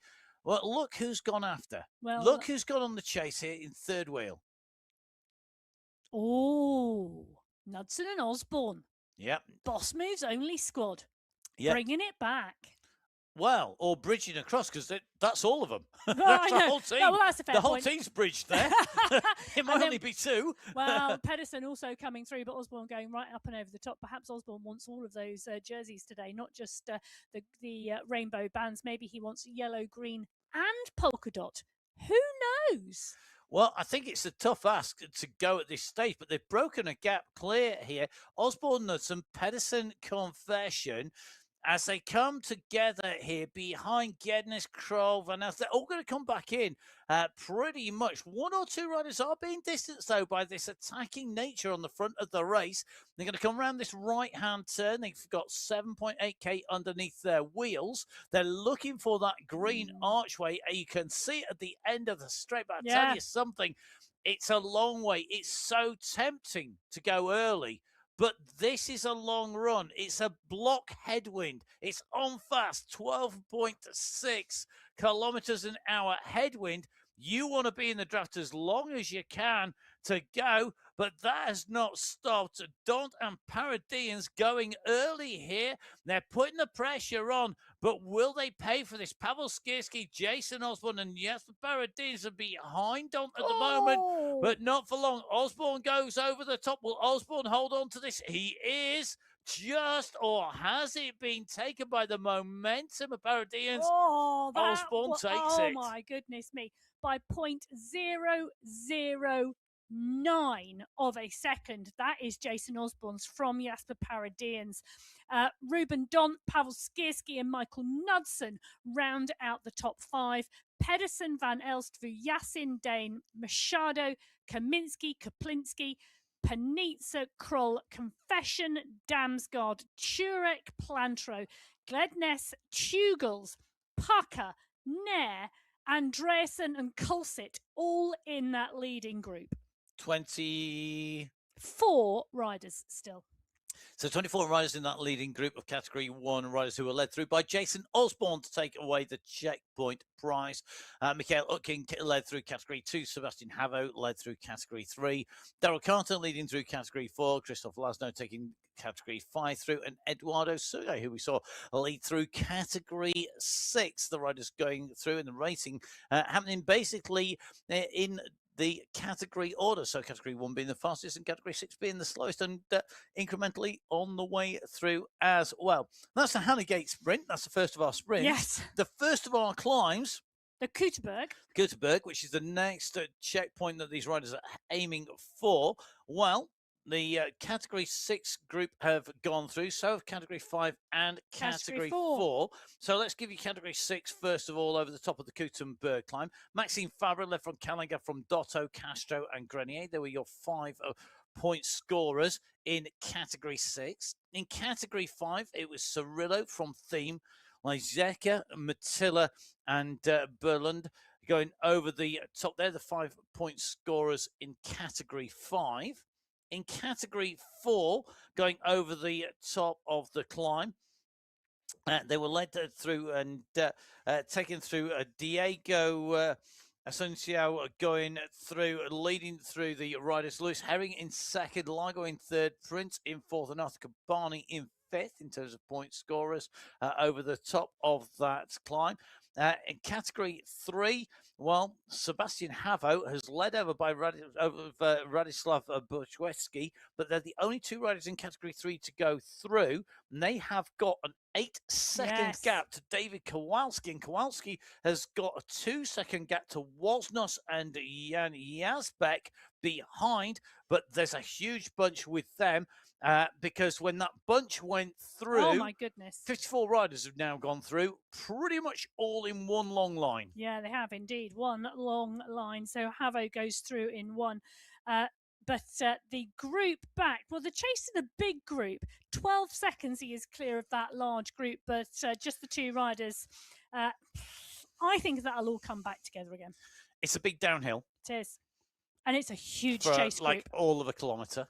And then you've got a flat for 1.5 kilometres, 2, and then you go straight back up, straight back down, straight back up, straight back down. In fact, let's show you the up, down, up, down, up, down. Well, the first checkpoint of the day in terms of climbing, the Kuteberg climb we were talking about coming at the 19.6 kilometre marker. It's a 1.6 kilometre climb with an average gradient of 3.2%. It is the least steep climb of the day out there, and all bar category 1 and category 2 are now over that at the 20 kilometre mark. You can see the descent and the flat section between the two Eichenberg climbs. Those come in quick succession. We then drop through the Smedenport sprint at the 31.6 kilometre marker before we climb onto the plateau that leads to the Quermont climb. That climb 2.2 kilometres in length with an average gradient of 4.3%. We're then on that plateau before we climb off of it, and then we descend down and climb up onto the Valkenberg that gives us that final run to the finish. Well, the run to that final sprint checkpoint. Stefan Tigert has indeed gone through there in category 6, picking up those points. The Smedenport sprint, Tigert going through from Van Beers, from Mamba, Passo and Fabra. So that category 6 race continuing. They now will be coming towards the Quermont climb, and well, those short, sharp climbs will be coming in succession on their run towards the finish line. Category 1 and category 2 not over the first climb of the day yet. Category 1 at the 11.9 kilometre marker. We had 24 riders in this leading group at the sprint checkpoint. Category 2 at the 15.4 kilometre marker. Break group away we had one rider clear, and then a 6-rider chase group, and then the main group at 20 seconds behind. Joel Lewis doing the business here, but it looks like he's getting dropped from the group ahead. We had Utkin clear. He was the leader on the road in this race, and he's now been brought back into this leading group.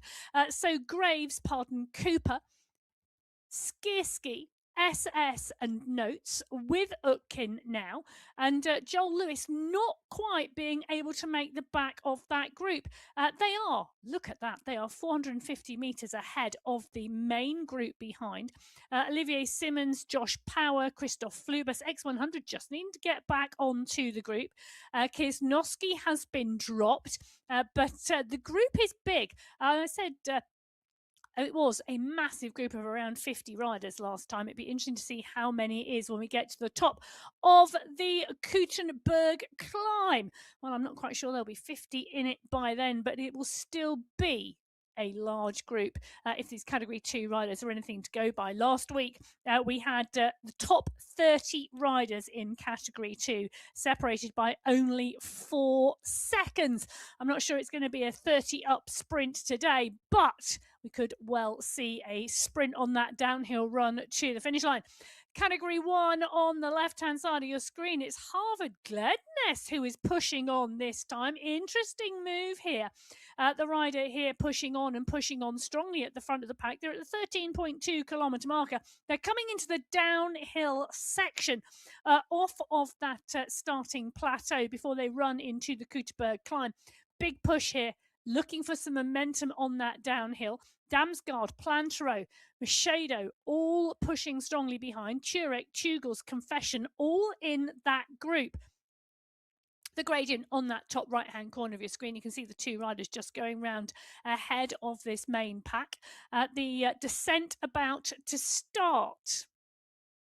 So category 1 about to hit the descent. Dan Turek on your screen at the moment. You can see the look of concentration on his face, wanting to stay in that group, wanting to stay in that bunch. He sat on Skierski and Kulsit's wheel.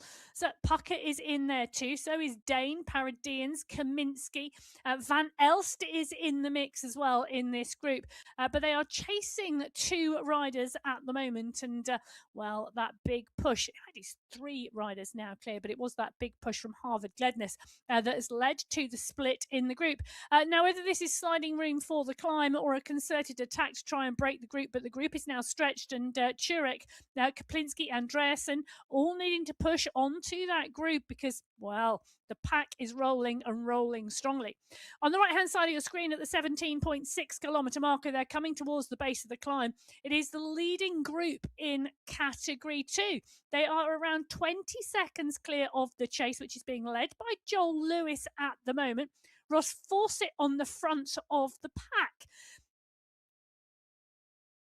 So 6 riders clear in the Category 2 race. 3 riders clear in the Category 1 race. Both groups yet to come into the Keuterberg climb. Khan Ken on your screen at the moment, the rider in the middle of this pack in the Category 2 race. We've got a small number of riders, looking like 3 riders clear of this group at the moment. So we have 6 riders out front, 3 riders off the front of the chase group, and then a large chase group in this Category 2 race. So the group's really starting to motor into the base of the first climb today, the Keuterberg climb coming very, very shortly. It is a 1.6 kilometre climb facing our Category 1 and Category 2 riders. An average gradient of 3.2%, but I tell you something, there are some very steep sections on the climb, and it will indeed really push these riders. So Plantrode, Damsgaard, Gledness, the 3 riders clear in the Category 1 race. Oh, he's just 6 seconds at the moment. And Leonard Tugels on the chase at the front of the pack. Tugels having an absolutely brilliant month. Took second place last week to Jason Osborne in Japan. Just 5 seconds back after 57 kilometres of racing. Pedersen, Vujasin and Jones rounded out the top 5 that week in Category 1. 4 seconds separated the top 30 in Category 2, and Pardon Cooper on your screen at the moment, part and parcel of this leading group. It's a great breakaway here. The pack in Category 2 really split, and they really are now working on this climb. At the 18.8 kilometre marker, there's 700 metres of climbing to go until they get to the top of the Keuterberg climb and that polka dot banner. But the gap that they are now extending over the chasing group, absolutely brilliant. So Utkin, Pardon Cooper, SS, Notes, Skierski and Graves, the riders in the leading group in Category 2 on the left-hand side of your screen. On the right-hand side of your screen, this is the chase group, and you can see the stretch on this group now. There are riders in danger here. At the back of the group, Danny's, Ospina, Morel, starting to get into trouble. Khan Kayan is in here. Dan Mundell is in here as we move through that group. But we drop back in with the battle for what will be the polka dot skin suit, because this is the leading group here. Notes, Skierski, Pardon Cooper, Graves, SS. Battling now for the moves in terms of that polka dot banner. Will come at the 19.6 kilometre marker. They've got 300 metres to go. You can see it on the top right-hand corner of your screen. They're going to come around this corner, and there you go. You can see the banner, and it's Andre Notes who's pushing here. Notes is pushing for this checkpoint. He wants it. Take a look at that. Andre Notes is out the saddle now. He's absolutely sprinting. SS is coming fast from behind. SS kicks again. Has Notes clear? Can SS come up onto him? Has he got the momentum? Way, it's a close one, but Notes is going to take that. So Notes, I think, is going to take that climb. I'm just going to double check. Yes, he does. Takes it from SS. He goes into the polka dots. SS goes through and picks up 4 points. But boy, that was close. Pardon Cooper takes 3 points. Skierski takes 2. Graves takes 1. And Mikkel Utkin also comes through.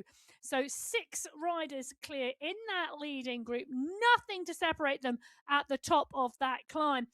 Anders Bengston and Arnie Jacobs leading the charge from behind. But, well, we're looking at around 20 seconds now to that chase group. And that chase group, well, let's just take a look at how many riders we've got through. So 35 riders in that chase group, all now coming through. The stretch on that group has dropped riders off the back. Bengston, Jacobs, X100, Thiem, Bjorkland, Van Erck, all in the mix. But the danger now, well, that first climb has split it, riders being on the wrong side of the group, but 6 riders clear in Category 2, 35 riders chasing. So we got back into Category 1 at the 18 kilometre marker, and it's looking like that breakaway has been bought back into the fold. Jason Osborne on the front of the group with Niall Pedersen. Gledness back in the group. Knudsen, Confession, Machedo, Damsgaard, Van Elst, Yassin, all in this leading group as they come into the base of the climb. They've got 1.6 kilometers of climbing ahead of them. And it's looking like the group is down to 23 riders in the leading group in the front of this Category 1 race. So Pedersen pushes on those pedals and you can see him and you can see the effort on his face and the power through those wheels. 598, over 600 now. What's coming out of Pedersen on the climb? Andreas and Skierski leading the charge here. Pedersen on P3 at the moment. Van Elst goes over the top. Knudsen is there as well. Turek, Dont, they are all in the mix at the moment in this leading group in Category 1. The gradient at 4.5% is pretty much coming round to a headwind at the moment. Slight, but it is indeed pushing on the power because Vujasin, Pedersen, Plantro, Kroll, Kulsit, Osborne, all in the mix, all dancing on the pedals, all on the first categorized climb in Belgium.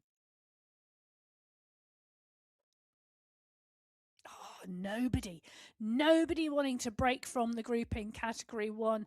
The push is continuing, but whilst that battle plays out in Category 1, in Category 6 on the right hand side of your screen at the 37.6 kilometre marker, this is the Quermont climb.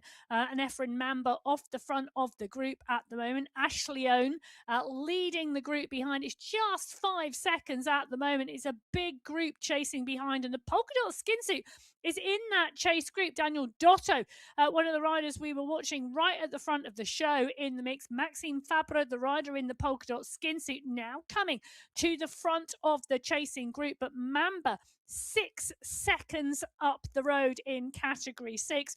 They're on the Quermont climb. That finishes at the 38.8 kilometre marker, so they still have 1,000 metres of climbing to go. As underneath the polka dot banner went Category 1. Category 6 still battling out, but the Kuderberg climb, I can tell you, Pavel Skierski's taken that in Category 1 and picks up those 5 points, and the polka dot skin suit, Knudsen in 2, Dane in 3, Kaminski in 4, and Pedersen in 5. That leading group going through underneath pretty much all together. It's looking like we've still got 23 riders in contention in Category 1. We're watching Maxime Fabre at the moment chasing Efren Mamba. Mamba now 3 seconds clear because Fabre's doing the business here. The polka dot skin suit is charging towards the polka dot banner for the second time today in Category 6. Still some way to go, mind you. 350 metres until he goes underneath the banner, but Mamba, well, Fabre reeling him in. Luis Castro, Joshua Kalangad, Daniel Dotto also on your screens at the moment, hunting those points, fishing for position. Fabre up and out of the saddle, dancing on the pedals. Dotto sat down, real look of concentration on his face. Fabre's timing to perfection, but Mamba's saved something in reserve. As he saved something, Fabre comes up and over the top, but Mamba is now challenging. Castro is coming. Mamba's guy, I think, is going to pip. I think Mamba pipped Fabre at the post there for that sprint. What a move in terms of the Quermont climb. A sprint at the top. Mamba takes it from Fabre in Category 6.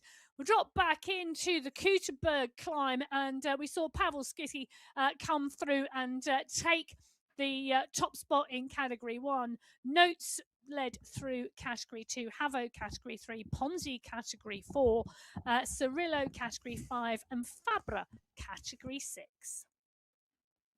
Well, that was an absolute battle between Fabre and indeed Mamba for that Quermont climb, and Efren Mamba just pipping Maxime Fabre at the very last minute. The Category 1 pack, 23 riders all over the top of the Kuterberg climb and regrouping. I think maybe we may just have lost Harvard Gledness actually, and Damsgaard and Mashando as well. So those 3 riders getting distanced off of this leading group. So we're down to 21 riders. We had 24. We lost one, and now 2 more riders distanced off the back of the group to take us down to 21 riders in the leading group in Category 1. So all this racing on the front, doing damage and shedding riders off the back across our race categories. Remember, Category 6, the first riders up and away. They're already well out onto a race route. They're over the top of the Quermont climb, as you saw with Mamba, taking that from Fabra, Castro, Callingat, and Grenier, the top 5 over the top there. They are a long way down the road, though, over the 39-kilometre marker in Category 6. Category 1, the last to set out at 22.1 kilometres at the moment. They're currently between the Koterberg and the Eichenberg Hill and the Eichenberg climb that face them, with that very little distance between the two. Then they'll be on to the sprint of the Smedenport Sprint. At the Smedenport Sprint, we've already seen Category 6, Category 5 and Category 4 go through that sprint point, with Category 3 at the moment. Well, they're at the 30.9 kilometre marker, and they are on their way into the Smedenport Sprint. You can see the balance just at the end of the road here as they come down just in front. Our sprint leader Havo is in the mix. He's our sprint leader and our climbs leader at the moment, and he's looking to add more points. He's got Bushter and Bukiewicz in front. We're in with Sebastian Havo in person, left-hand side of your screen, kicking down on those pedals at the moment. He needs to pick that little bit of pace up here. He wants to get those points in. Bukiewicz there, Bushter's there. This is the second sprint. This is going to be critical. Timing is key here. Havo now onto this last kick, and he goes over the top, timing it to perfection here. Sebastian Havo gets the kick, goes at 11 watts per kilo. Job done. He opens the gap to Bukiewicz. He opens the gap to Bushter, and that means it's a job done in terms of sprints. It's in the bag. The sprint jersey is done and dusted, but we still have 2 climbs to go, where he's going to need to defend that polka dot skin suit that he wears underneath the green skin suit. I know, nice move. Great riding on the way through there. So just to recap that for you, Havo from Bukiewicz from Bushter. They're the first 3 riders through that sprint. Then Stedman, Kanya, Gallo coming through behind, with Kalman, Fendrich and Co. Really charging on. Still a big pack in Category 3. Just scrolling my way down to the bottom. You got there before me, 51 riders. Thank you. I know, it's amazing. Huge group in Category 3, just behind that sprint that unfolded, and I'm sure that'll all come basically back together again. Meanwhile, back in with Category 1, still that attrition at the back of the group as riders are being distanced off the lead pack in 1s and 2s. And why is it? It's because Noel Pedersen was on the front again. It's becoming a bit of a habit for Niall to go on the front and put on the pressure, to put on that pace, and it certainly seems to be working at the moment. Now on the run across to the next of our climbs, they're just about to hit the graded increase point as they go in and through in Category 1. Category 2, just gone over the top of that hill and in towards the second. In fact, this is the run down. You can see a right-hand turn here, and then they're going to run through. And I tell you something, when they hit the bottom here, you'll see a big compression in this group as it comes together, but still 1 or 2 off the back. Well, and actually the group who were off the front have now been brought back in. So Utkin, Graves, Pardon Cooper, SS, Skierski coming back into the fold now as the group catch at the 26.9 kilometre marker. Giselle Betty, part and parcel, right at the front of that pack now. So Category 2 coming back together again. There's a boy band song in there somewhere. Take that, take this, and all the other boy bands out there. Take this team for no, but we've got, we have the Venga Boys, we have Take That, we have Take This, we have a number of different boy band name sound songs. So throwing the odd lyric in is a good thing. Okay, I'll remember that. Throw a lyric in. Throw a lyric in. Yeah. Okay, maybe next show. Well, California is a good world to throw a lyric in. There's so many to go through there. We can go to California regularly. We can be on the beach, whatever you want down there. However, at the moment, the tunes are being played out are all Belgium tunes. I actually know the Belgian national anthem. Do you? I do. How sad is that? I like a bit of Belgium Euro trash. Well, particularly in a bike race. Well, there's plenty of that coming up. Unfortunately for you, the World Cup's in Benidorm this week, not in Belgium. It's back into Belgium for Hugo Heider and the Netherlands in Maas Mechelen. That's coming up next weekend. But this weekend it's in Benidorm. So if you're going to be watching that, Emma, then it's going to be Spanish Europop instead. If anybody has ever been into the party tent at the Cyclocross World Cup or World Championships, they'll know about music, lyrics, and cycling. 50,000 people were at Hugo Heider for the World Championships when it was there. There's an expectation that could be even bigger at Hulls this year at the World Championships. If you're going to do, come and say hello. Going to be out there in person, and we'd love to see you. So if you're watching MyWhoosh, and if you're a regular rider, racer, watcher, viewer, don't forget, if you're going to Hulls to the Cyclocross World Championships, if you're in that part of the world, come and say hello to me. And in fact, I think Emma's going to be up there as well. So do grab hold of us, as long as not in the middle of working, and be saying hello. We'll also be bringing the Sunday Race Club. And of course, don't forget, if you're out and about in Australia on the other side of the world, this week or next, and make sure you dive in, go say hello to the team at MyWhoosh. They're down out in the event village, down at the Tour Down Under, a real festival of cycling in Australia at the moment. We've got the Tour Down Under, the women's and the men's race. We've got the Cadel Evans international race as well coming up. Both those races are going to be really interesting to see how they play out for the teams that are down there. And of course, it's compulsory now for the World Tour teams in the women's race to go there and the men's, because you've got two events and you're only allowed to miss one. Well, I'll tell you something, Jason Osborne's not missing anything, and neither is Noah Pedersen, because those two riders have gone clear of the Category 1 race. They're on the descent of the 26.5 kilometre marker.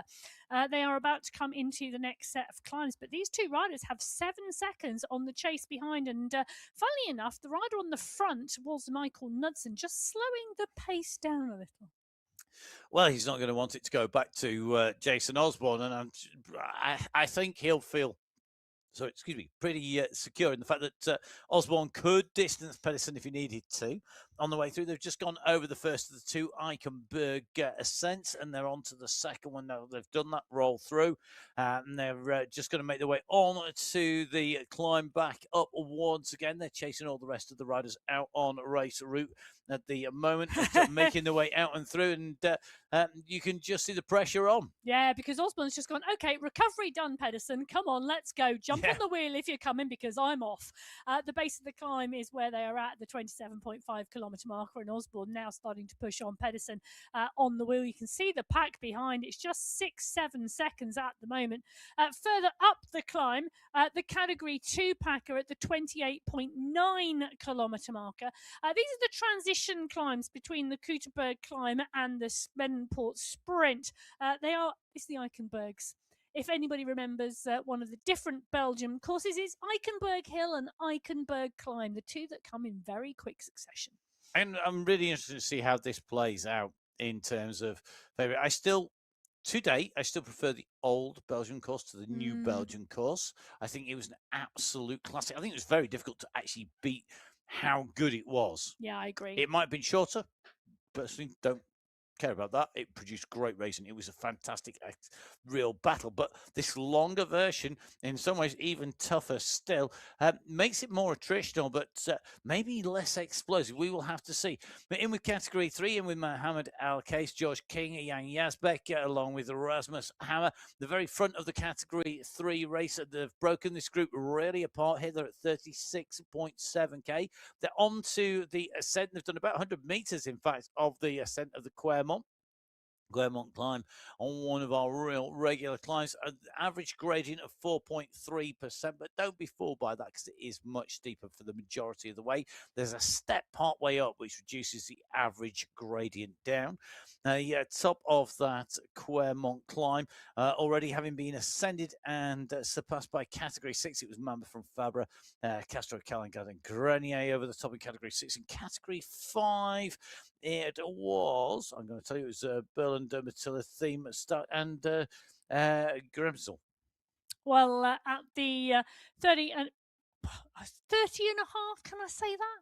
You ain't say 30.5 kilometres covered. Yeah, 30.5 kilometres covered. Arnie Yakov's part and parcel of the leading group in Category 2, and a bit of a stretch on the front of the group here. They are at the base of the Eichenberg Hill. They're heading towards now what is the Smedenport Sprint. A big push going off the front, actually, from Phil Graves. There's a bit of a push going on here. 31.6 is where he's heading, so 800 metres to go, and this is an early run. Mikhail Utkin, the rider in the green skin suit behind, now leading the charge with the group, and the group are moving fast. Maciej Skierski's there, Arnie Jacobs, Nicholas Becker in the mix as well, but they've got to move fast because you don't want to lose the group. The last thing you want are the riders to go through the checkpoint and then to just keep on racing. You've got to be in the mix, and you've got to pick up the pace to zone 6, whether you are contending the sprint or not. Well, Utkin now in the lead. Graves in 2, Skierski in 3. They're backing off, you know. Look at this. Phil Graves back right off there. It was a really long run, and there's a headwind, I know. Really big push here, but Utkin now continuing to drive 4 riders. 4 riders. I'd say something. It was about waiting there for me. You could just see the push now coming from Yakos going over the top. He waited and waited and waited. He didn't come to the front, and now he's got. But Skierski has got the timing right of everybody. He goes through. He's going to take maximum points. Skierski, Jakobs, Graves, and Utkin go through in that order, and it looks like the jersey is going to change hands to Skierski now, who takes 5 points. Graves takes 4. Jakobs takes 3, Utkin takes 2, and it's going to be down to whoever is behind. I think they're a fair way behind to come through. SS going to take the 1 point. That's around 8 seconds back, SS, from Mikhail Utkin. So the leading group in Category 2, hoovering up those points at the top of the Category 2 race in that Smedenport Sprint, and that win taking the sprint jersey and putting it firmly on the shoulders of Maciej Skierski. He'll take away the jersey and take away the prize for the best sprinter overall. Remember, prizes for each of our checkpoints for the first rider over the checkpoint in each race category. The same for the riders who are taking the overall sprint or climbs, and of course prizes for the top 10 riders in the race at the finishing line. That's per category. In addition, next week, of course, add in the team competition, and that team competition going to be played out teams of up to 5 riders. 3 riders times the fastest fit of 3 riders times added together to give you the team time. Well, Category 1 at the moment at the 30.5 kilometre marker. Jason Osborne and I think Naj Pedersen being brought back into the fold. So the group all back together again in Category 1. Dan Churek on the front, setting a nice little rhythm and nice little pace. Michael Knudsen now starting to motor, and he's starting to motor because they are coming towards that same sprint checkpoint at the 31.6 kilometre marker that we've just seen the Category 2 riders go through. So the pace of the Category 1 race really starting to pull back now the Category 2 riders. But Knudsen starting to motor, Ruben Dont coming up into the mix, Mikhail Kaminski, Dan Churek, Lana Vujasin, Zach Nair, all starting to pay attention with around 600 metres to go. And that big kick just going over the top at the front of the race there. That acceleration is going to put the green jersey here in trouble. Osborne in trouble as Don's gone over the top, gone on the attack. And it looks like they're all fighting to get onto the wheel of Ruben Don, who's gone through over the top of this Skierski in the polka dot skin suit, looking to close the gap down. He's 2 seconds down, 3 seconds behind Don. Ruben Don's timing is superb. But what can Jasper Paradines do? Paradines is still too far back, 2 seconds. He's not going to get it down in time. Ruben Don takes the 5 points. Paradines is going to take away 4. Skierski, I think, will take 3, subject to confirmation because that group came through together. We're going to have to wait until the timing screens update. Definitely Don in 1, Paradines in 2. Knudsen in 3, Skierski in 4, Vujasin in 5. So they're the point scorers on the way through that second sprint that time round. Ruben Dont leading through Category 1. Maciej Skierski, as we saw, leading through Category 2. Sebastian Havo with that phenomenal sprint leading through Category 3. We saw that great timing. Enrico Quadrelli coming back to his best. The Quadrelli brothers in action. Enrico Quadrelli in action in Category 4. Jessica and goes through in category 5. And Stephen Tigert, Yes. the super sprinter Stephen Tigert, in category 6 for the BMC 6B squad, the leads through category 6. Category 6, the furthest on a race route at the moment, there at the 48.5 kilometre marker. Interesting push though in category 1 after that sprint. It's a flat section and there's 3 riders pushing and pushing strongly. The group was 21 last time we were in with it, now down to 13 riders in category 1. Ruben Dont, Jasper Paradiens, Michael Knudsen, Pavel Skirski, Lana Vujasin, Zach Nair, Stefan van Elst, Leonard Tugels, Jason Osborne, Ricardo Panizza, Jakob Dane, Mikhail Kaminsky, Dan Churek, all in that leading group. Pedersen, Pucker, Kroll, Plantero and Confession have been dropped. So Confession, after that early kick, being distanced out of the back of the group, but still acquitting himself well, moving up into category 1. Meanwhile, category 6, right-hand side of your screen, this is still a big group at this stage, 48.9 kilometers covered. Remember that the top of this checkpoint, top of this climb is at 49.2k, but the climbing does not stop there. But the key point for Maxime Fabre, first of all, is to get underneath that gantry, get underneath the archway and take away maximum points. Fabre with a full-on sprint here. He's a sprinter who can climb, in my eyes, Maxime Fabre, and that's what he's doing here. He's sprinting clear. He climbs with the group, and the group are not making it hard enough to distance Maxime Fabre on the climbs, and that means that he's able to then unleash that sprint and get the recovery between the two. Yes. And whilst Fabre might not be the strongest rider or the best climbing rider, he's a rider who's recovering and then he's racing to his strengths. He really, really is. And he knows exactly what they are. Lewis Castro, Ephraim Mamba, Mikhail Rademacher, all in the mix. But it's the polka dot skin suit on the shoulders of Maxime Fabre. So that's going to be the checkpoint prize and the overall in the climbs competition going to Maxime Fabre with that last climb completed in terms of the climb. Checkpoints 3 out of 3 done for category 6 with the run to the finish line to do. The uphill continues. They climb up. There's that sharp peak to go over the top and down into the big descent and the run into the finish. The finish is going to be fast. So just a heads up, if you're watching, if you expect the last 2K to go by at the usual pace, it won't. It's going to take about a third of the time to normal. Let's give you a quick shot of what this looks like. So the speed between the Valkenburg climb summit and the top of that blue pointy peak is going to be relatively sedate, but it will take them a fraction of the normal time to get down to the finish because of that downhill. You can see how steep that downhill is, how short the run to the finish is when they hit the base. It's going to be about 750 meters or so of flat when you hit the bottom, and you're going to be carrying some phenomenal pace down there. It's going to be a fast sprint. Blink and you'll miss it. This is your warning. This is your finale warning. The finish of this will be fast. It will disappear in the blink of an eye once they've gone over the top of the next peak, the top section. That's going to be at about the 53 kilometer marker. So when they get to 53k, it's going to be quick. Till then, they're still having to do some ascent. At the moment, they're having a little bit of a breather in category 6. But that's the same true for all of our riders out there. At the moment, category 5, absolutely rocketing along. Yeah, they are indeed. And Agabo is the rider pushing on faster, just around 4 or 5 seconds behind at this 46.5 kilometre marker. As we drop back in with category 6, they are the leaders on the road at the moment. 19 riders in that leading group. Let's just bear in mind, 91 riders on the start sheets today in category 6. 19 riders now in this leading group on the run into the finish. There's a lovely little bit of numerical play with those two numbers.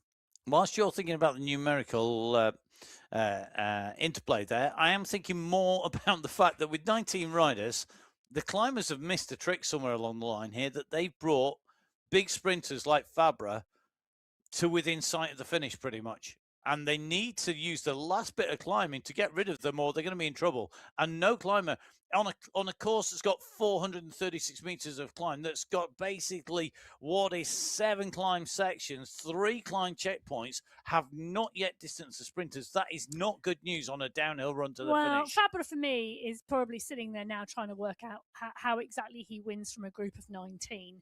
He's a great tactician. He knows his skills. He knows his strengths in Category 6, and he took the win last week. He's going to be working out how to take the win this week. Arnie Jacobs, we're in with the Category 2 race at the moment. He's with SS Graves and Koisnen right at the front there. They're at the 37.7 kilometre marker. They're on the Quermont climb. The Category 1 race is not far behind, and Michael Knudsen has gone down the road with Leonard Tugels 3 seconds back. So he's just putting in a bit of a stretch. Knudsen, part and parcel of that Boss Moves Only squad, the teammate of Jason Osborne, the world champion. They're going into the base of the climb that the Category 2 riders are 1 kilometre further up the road. Well, the riders furthest up the road is the riders. I tell you something, Category 6 look to me like they've all going, we know this is going to be a crazy finish. So we're going to just take it steady. 25k an hour is, you can see, look at this, zone 2 here for Maxime Fabre. This is instant recovery. Well, he's not going to do anything. He's just going to sit in that group because he knows he's a strong climber. There's a bit of a climb before the descent. He knows he could go there, or he knows he could sit in the group and he can sprint. Going to be interesting to watch his gameplay.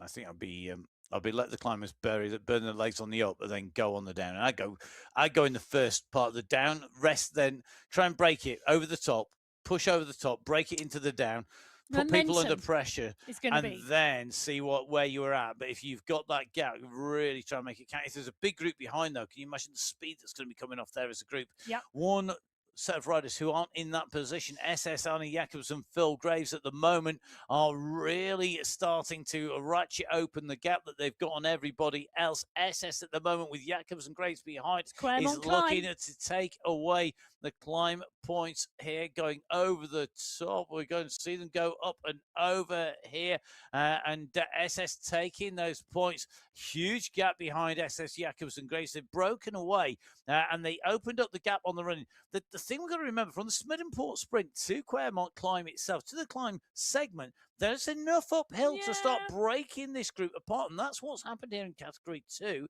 It looks like that gap really has got spread out. I mean, you take a look on the left-hand screen here, Maciej Skierski, sprint winner at the moment. He's currently a big-time gap behind Mikhail Utkin in Category 2. So the Category 2 riders are blown all over the race route now. Well, that is true. Michael Knudsen still leading in Category 1 on the climb. He's pushing on and pushing on strongly. Skierski is the rider now trying to close down the gap. He's the rider in the polka dot skin suit. Mikhail Kaminski is going with him. So is Stefan Van Elst. On the right-hand side of your screen, we've still got the Sunday chatting bunch.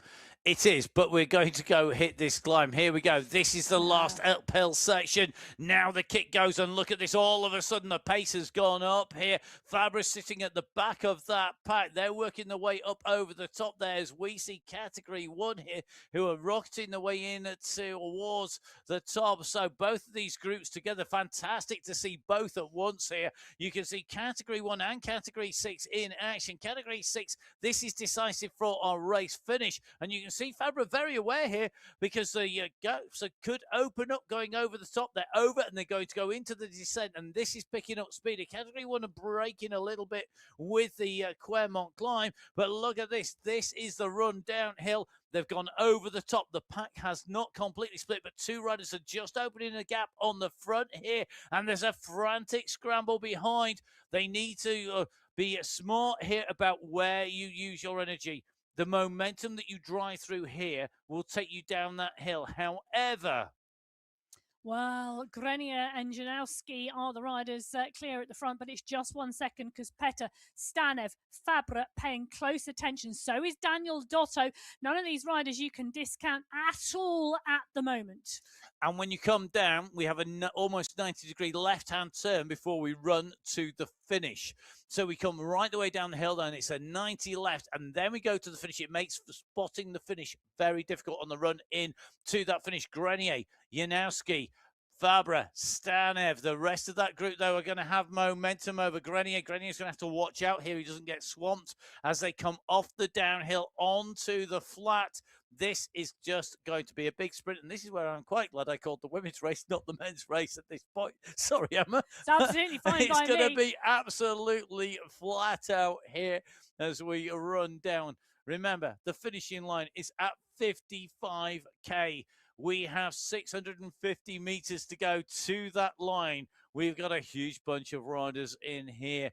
This is going to be critical. Straight run, left turn, and we're into that finish. Well, we are indeed, and Rademacher now moving up through the group, and they are all now battling for position. Fabre's in the polka dots, and he's going to be leading the charge here. Daniel Dotto's in the mix. Ivan Stanev is there as well, and Stanev and Castro leading this out at the moment. Passo coming through, so is Petter and Kalangad. Kalangad's got a massive sprint on him, and Maxime Fabre has launched at 11 watts per kilo. Castro's gone at 12. Who can win this sprint? They're going to come around the corner and see the banner. Stanev's going to lead them through, but Castro is coming. So is Kalangad and Managa. So is Fabre, but it's going to be Luis Castro who takes the win today in the sprint from Ivan Stanev. What a move in Category 6. Castro takes it. Stanev in 2. Petter in 3. Rademacher in 4. Passo in 5. Fabre, well, he manages 6th. Kalangard takes 7th with Weissenen in 8th, Janowski in 9th, and Dotto taking 10th place away. And those are the first of the riders in over online here on qualifier race number 3 on the MyWhoosh Sunday Race Club in January in Category 6. All the qualifiers are done and dusted for Category 6. It's certainly for our race leaders, but not all the riders. If you're out there riding, then make sure that you get yourself in over the line, get that qualifying in. Don't forget, of course, that we go to our finals. The team prizes are up for grabs. Get those teams sorted nice and early. Make sure you get that dialed so that we're all ready to go for those team prizes. We want to make sure we get all of those team prizes out to riders in all of our race categories next week. I hope you'll be watching for that. We have 5 more categories to be decided out on the road. Category 5, 4, 3, 2, and 1. The last riders on the road are the leaders in Category 1 in terms of race leaders, but for how long? They are slowly but surely clawing their way back to the leaders of Category 2, but they might not make it before the end of the race. It's going to be a close run thing, I think. Category 5 at the moment, the nearest to our finishing line at 51.6k. They're onto that sort of long false flat section, the full flat section before the dip and a rise and the big descent down to our finish.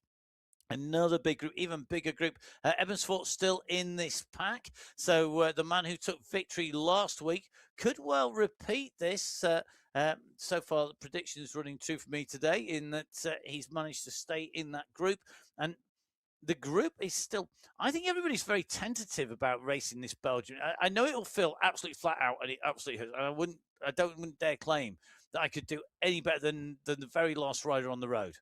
But it feels like a lot of people trying to save something for the end because of this downhill finish and that last kick over the top, to the point where it's making things difficult to get your judgment right. We've seen breakaways in Category 2. We've also got a push from Luke Herring in Category 4. Category 5 are all together. I mean, we're in with David Young here.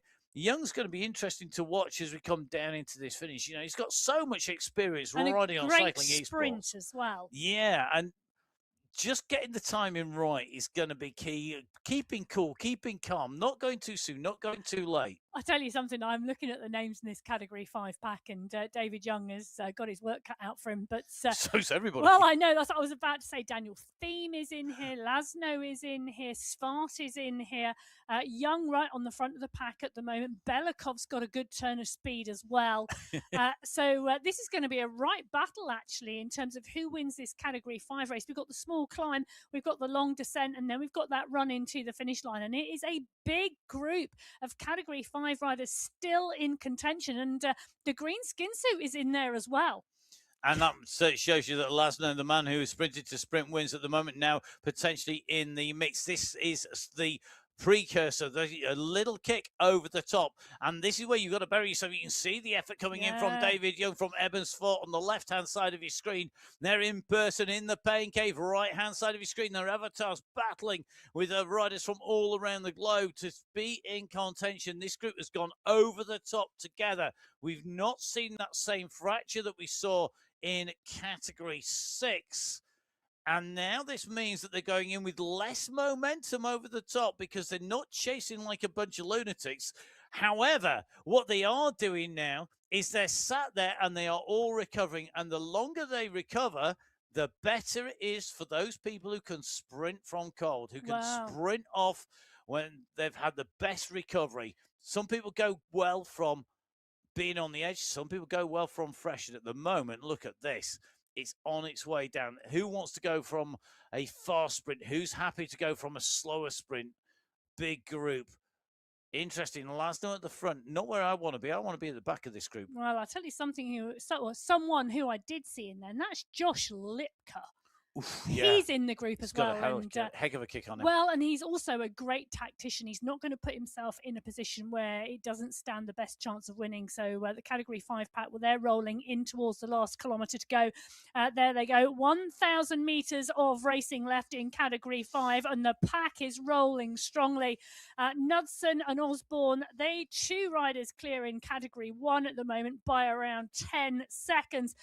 But it is this finale that we are going to be looking at, because Simon Stark in the Category 5 race, the rider from South Africa, is the rider leading it out with Belakovs, Youngsfort and Lasno on your screen at the moment. Three strong sprinters, but they've got the lead out here from Antonin at the moment. Is absolutely pushing. Malice is there, Lasno is there, Braun is there, Lipka now coming through strongly, but we haven't seen the sprint unleashed at the moment. They're going to take the left-hand corner. They've got 400 metres to go. Daniel Thiem is coming. Catabona now starts to go. Reinheimer is going, but Ebonsfart's kicking at 11.5 watts per kilo. Svart goes over the top. This is Ebonsfart's today. Unless anybody can do anything, he's going to come around the corner and see the banner. Can anybody touch him? That's a good question. They're coming fast from behind, but Ebonsfart has got his timing to perfection today. Yep, he does it again. What a move. 2 weeks, 2 wins. Ebonsfart, what a race. Just can't help but applaud to get that timing right to kick there and to be able to hold off the kick. I was watching the rudders behind coming at 12, 13 watts per kilo, and they couldn't answer it.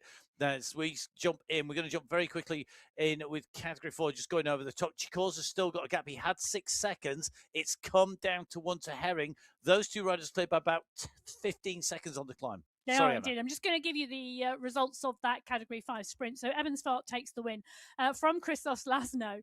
Josh Lipka in 3rd. Felipe Reinheimer in 4th. And Daniel Thiem taking 5th place today. All of the race results live at the moment on MyWhoosh.com. Go to the main menu, hit results, and then go to the live racing, which is the MyWhoosh Sunday Race Cup Qualifier number 3 men's race. Don't forget, of course, all the results provisional until they are stamped. They're not yet verified. And once that verification process is complete, that blue stamp of approval will show up at the side. And you can see that for previous races. Don't forget, lots of information on mywhooshinfo.com as well, as we are looking at our riders in Category 2 and Category 1. Breakaways in Category 1 with Osborne cleared, the rest of that race filled. The riders now distanced. Even Knudsen just gapped a little bit by Osborne as they go through. Category 2, we've got a little bit of a gap between Jacobs, Graves and SS, but over the top and into the flatlands. Category 4 at the moment, it's a Chicors with a Herring behind, and that gap has opened back out once again. It had gone down to 1 second. It's now back up to 6 between Chicors and Herring, with Ronchetti leading the chase behind. He's got about 12 seconds between him and the main pack behind. it may be a more straightforward finish in Category 4 here. Chicor's leading out at the moment in front of Louis Herring, and this is Chicor's that we're in with at the moment. Now, I'll tell you something, he is not easing off here, Emma. Now, just seen him kick at just shy of 5 watts per kilo. He knows he's got this left turn. He knows he's got a gap. He's not going to leave this to chance, so I don't think. No, he's not. So Yasiet Chikors in Category 4 broke away. The gap was closed back down actually by Lewis Herring, but Chikors then pushed back on. He swings around the corner and sees the UCI banner. He's going to take first place today in the Category 4 race. Yasiet Chikors doing the business. Lewis Herring is the rider we are going to see come in behind for second place. He's 15 seconds clear of the rest of the riders in that Category 4 bunch who are going to be battling for the minor positions. Category 3 also coming at some pace now on the descent. Rasmus Hammer is the rider leading here. The Danish rider 6 seconds clear of Brook, Alcase, Hertz, King, Holweiler, all in the mix. Che Holweiler's got a great sprint and a great finish as well. So is Jan Yazbek. They are in that chase group. Let me just quickly round up for you the positions in Category 4. We've just seen Yasiet Chikors go through, taking the race win. Lewis Herring, after closing the gap down to a second, goes through 10 seconds down in second place.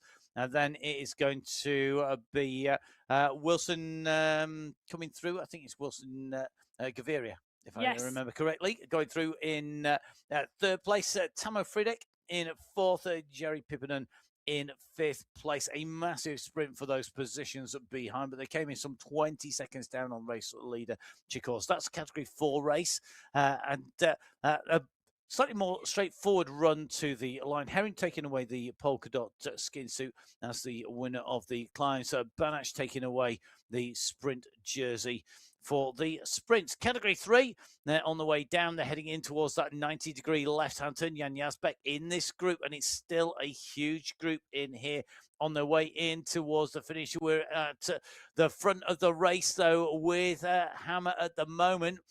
Don't worry about the rider immediately behind him. Hammer has got 2 seconds to the bunch behind who appear in our sights. Oh, Mark Gates is rolling. Mark Gates has just kicked at 12 watts per kilo. Yakila has gone as well at 13. Hertz is there. Yazbek is there. They are all absolutely dialing this now. Walter Clay's well. I don't know where he is, but Gates is on the front. Gates and Jakila. Jakila's gone over the top. Gates is there. But Chawecki's gone as well, and they're coming in thick and fast at the moment. Jakila's still on the front, but is he? Oh, I think he's just about going to make that from Timothy Brook. That was phenomenal. And wow, wow, wow. Super close finish. And it goes to Timothy Brook, 0.04 of a second. So Timothy Brook takes the race win from Michael Jakila in second place. Radislav Bushwewski takes third place and takes away the sprint jersey as well. Mark Gates coming through for fourth, with Santiago Ramirez coming through for fifth position. David Kowalski holds on to that climber's jersey. He takes away the climb win in Category 3 this week. For results on MyWhoosh.com. Take a breath, because we got a little bit of a chance to take a breather between Category 3 and Category 2. All the race results at the moment are up on MyWhoosh.com on results. If you want any of the categories that are finished, if you finished so far, remember they are provisional. Don't forget, make sure you're following MyWhoosh, not just to know when the window opens on the treasure hunt. And when we go into February, next time on MyWhoosh, we will be heading in February to the treasure hunt. One man who doesn't need to wait for the treasure hunt to take away prizes, though, is Jason Osborne on the front of the race and about to pick up the checkpoint prize on the Valkenburg. He is indeed, and going over the final climb of the day, Jason Osborne goes over in first place, but the gaps are not big. Michael Knudsen, his teammate, will go through in second place. So Osborne leading them through 1 hour, 6 minutes, 6 seconds. Another nice bit of numerical symmetry there. SS leading through Category 2. Rasmus Hammer led through Category 3. You're making me laugh. Chikors led through Category 4, Stark led through Category 5, and Fabra led through Category 6. Apologies for making Emma laugh, but I was wondering how on earth 106.06.796 would be symmetrical, but then I realised it's 106.06.1. So it's 1661. So I suppose there is some symmetry there Yeah, there is. if you try hard enough. But my goodness me, that's as tenuous as it comes. Well, As tenuous as a map link, that. it's just the way my brain works. Well, at the moment, Jason Osborne and Michael Knudsen doing the business, the two teammates on the Boss Moves Only squad in Category 1, coming together now. And Jason Osborne calling for his teammate to take a turn on the front as they come towards the 50-kilometre marker. So the two of them looking like they're going to work together now. They need to work together because the group is only 8 seconds behind, and Yasin Van Elsen Skierski are the riders on the front of that pack. They are 900 metres behind the leader in Category 2. Arnie Jacobs is on the front there. So Jacobs on the front, trying to keep the pace high enough to hold off the riders behind. He knows that the bunch behind has the advantage of that big descent and having the advantage of that draft, but they've got to work together. And for me, the gap is going to be too big. The race winner is surely going to come from our leading three. It wouldn't be the first time I've been wrong on a bike race when we've been working out what's going to happen at the finish, but I think it's going to, these three are not going to capitulate easily. Graves, Jacobs, and SS are all very experienced, very, very strong riders, and all three know what it takes to win on the MyWhoosh Sunday Race Club. They know that they've got that kicker over the top. It's not going to be enough, I don't think, to bring them back. That's Category 2, right-hand side of your screen. Left-hand side of your screen, Michael Knudsen, Jason Osborne together, and it's Knudsen who's doing the work now with Osborne on his back wheel. That gap is not coming down, and it means these two are having to work, the two riders from the Boss Moves Only squad. They may only have two riders in this race, but my goodness, they're the first two riders. So they're doing everything right so far. They're holding off the group behind. Can they make it a 1-2 at the line? Depends on how much work they have to do between now and the finish. They've got to yet get to even where the Category 2 riders are. Yes. Our leaders, Graves, Jacobs, and SS, 34 seconds. Is it enough, Emma? It's more than enough. I think it's going to be an interesting one, but Jacobs, SS and Graves, the three riders, they're just shy of 40 seconds clear of X100 and Langevin, who's 7 seconds clear of Fluber, Simmons, etc. The pack, it's an interesting dynamic, this race. We've seen riders off the front, and Phil Graves has been part and parcel of every attack here in Category 2. He's been in the lead group every single time they've gone away from the bunch. So really interesting move. He's obviously riding and feeling really strong. Jacobs and SS also. But X100 is on the chase, and that is an interesting move. Jason Osborne again asks for Michael Knudsen to take a turn on the front in Category 1. They are not shifting that gap. They're not opening it up a huge amount.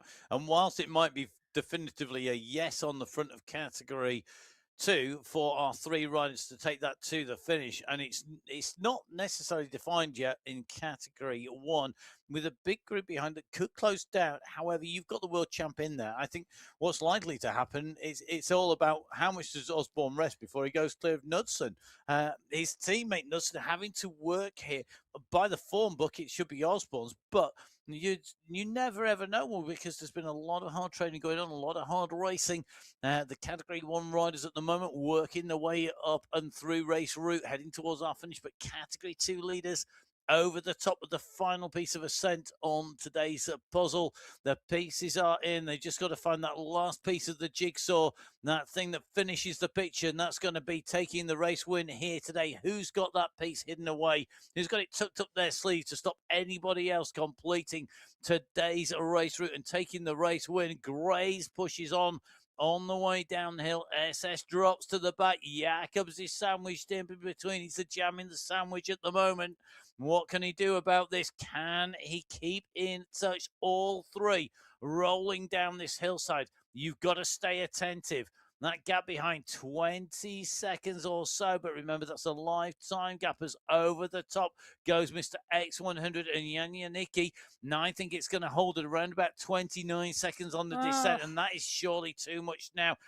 No matter how big that group, and Langevin is the danger. He is. He's got the big kick, but he hasn't got a 30-second big kick. Not when Phil Graves at the moment is at 53.9k.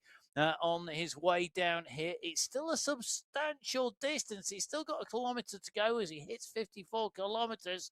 He's got a little gap on Jacobs Yeah, and it's about the SS. management of the effort at the moment, isn't it? Because Phil Graves, Arnie Jacobs, going clear of the descent of SS, but only by 4 or 5 seconds. Now, the question is, has SS utilised this as Wow. recovery, and will he kick when he gets onto the flatlands? There's still 700 metres to go. Has Graves got a big enough kick to stay clear of Jacobs? Jacobs on our screen at the moment. Graves in P1. Well, and they're coming up to the 500 metre to go mark. They're coming up to 500 metres to go, Mark. Graves is holding off. Jacobs has not got the draft here, despite it being a headwind. Graves has gone all the way to the left-hand side to minimise the opportunities of draft. And now Jacobs is looking to close the gap and to kick on here. 2 seconds. They're coming into this left-hand turn. They are indeed, and the left-hand turn is where they will sight the finish line today, the UCI banner that will decide the winner here on the Category 2 race. Phil Graves is going to go round. Jacobs now starts to wind it up behind. Jacobs is winding it up, but he's not going to do it. He's not going to close the gap down. Phil Graves is going to take the win today in Category 2, rewarded for all of that time in the breakaway. Arnie Jacobs comes through for second place today. SS will take third. The fast finishing Jesse Langeveen is coming in fast from behind, but it's not going to be quick enough, I don't think, to come over the top of SS. He might have closed the gap down to 3 seconds, but he's clearly going to take fourth place today, goes to Langeveen. X100 is going to round out the top 5. Bjorklund is sprinting clear of Pardon Cooper behind for the best of the rest. So the Hitmen have had the number 1 hit here today. Top of the hit parade, Phil Graves taking the race win as we see the sprint coming in here because Category 1 nearly caught Category 2. They did indeed, and Jason Osborne is leaving his teammate Michael Knudsen in the sprint. He kicked at 12 watts per kilo to go clear of Knudsen, who helped him out. Osborne comes round the corner, sees the UCI banner. It's going to be the world champion who takes the win today in the men's Sunday race club. January is warming up nicely. Michael Knudsen in the polka dot skin suit is going to come through for second place. Lionel Yasin at the moment has got a huge kick against Leonard Tugels and Ruben Don because this is the battle for third place today. And Vu Yasin on our screen, absolutely dialing it right the way across the line. I think he's going to absolutely nail that one just at the banner. So the riders coming through in all of our race categories in the race lead. Riders out and around the race route here in Bagendo as riders make their way into the finish. You can see on this descent, we got Category 1 riders on the descent here. We got Paradines in the green skin suit here. He's got Kaminsky, Dane for company. The riders making their way in on that descent inside of the top 10. On the way down here. So as they make their way down on this descent into this sprint for the finish, Paradines has opened up and he's got a big sprint on him. He's already clear of the riders behind of a Day and Paradines. This is going to be key here on this left-hand turn. It is indeed, and Kaminsky pushing on here against Dane. The two of them battling it. Kaminsky's going to go over the top for the finish today. So they go in and through the line, you can just see Daniel Turek just rolling his legs around in towards the finishing line as the riders go over the top of the hill a little bit further back down outside of the top 10. Jason Osborne with that race win, 1 hour 13 minutes. I think is that just outside the course record? Well, 1 hour 12 is the course record. Okay, and it was 1:13.55. So Osborne in 1, Knudsen in 2. The boss moves only. Boss in the front of the race with that breakaway. Don Tugels for Jasin, Skirski, Van Elspaardeens, Kaminsky and Dana rounding out the top 10. The full results on MyWhoosh.com. And don't forget, of course, they will also be on the website www.mywhooshinfo.com for all of your analysis. You can check out the courses for our finale, our finals. We're going to be in Australia, in Wollongong. Nice move by Ruben Dont there to come through for third place. Yeah, good skills going over the top on that final kick in towards the line. Don't coming through. I tell you something, when we talk about progression, we talked about it in the show. Ruben Dont moving his way up and moving into the very front of the racing. He's really progressed. It's great He's to on see him. some great Yeah, form at the he's running moment. strong. You'll have to see whether Ruben Dont can repeat that. Can he get a podium place, a top 3 when it comes to our finals next week? We're going to be in Wollongong for both the women's and the men's races. We're going to be in Australia. The team competition comes into play. I'm going to be absorbed with that. My name's Matt Payne. I'm here in the studios with Emma Martin. We'll be back next week for our finals. Get in touch with Emma at biking_Emma. You can get in touch with me at Matt Fixer Payne. Don't forget, follow MyWhoosh at MyWhoosh on Instagram and on Facebook. And don't forget, of course, download the app on iOS, on Android, or on Windows. Get on board and jump on MyWhoosh. Get racing, riding, escaping zombies, treasure hunting, and training on the platform that charges you no fee. It's no fuss. Get on board, ride and race. I hope you've enjoyed the show. Please do tell your friends. Hit that subscribe button whether you're on Twitch TV or on YouTube. Thank you very much for watching. Thank you very much to our riders for keeping us entertained. And of course, a big thank you to the team behind the scenes who keep MyWhoosh rolling and improving each and every day, along with the team that bring us the pictures from here in the studios from Emma and myself. We're looking forward to next week. You can catch me very shortly at the UCI Cyclocross World Cup, the round number 9, coming from the warm shores of Benidorm. Where it's not geo-restricted, so do jump on the show there if you've not had enough cycling already. And don't forget, of course, MyWhoosh sponsoring the Young Riders competition in the Women's Tour Down Under, Santos Tour Down Under, and that'll be live today as well. But from here in the studios, from MyWhoosh in Abu Dhabi, and wherever you are in the world, hope you've enjoyed the racing. We will see you, if not before, next week for our finals on the MyWhoosh Sunday Race Club. Until then, goodbye.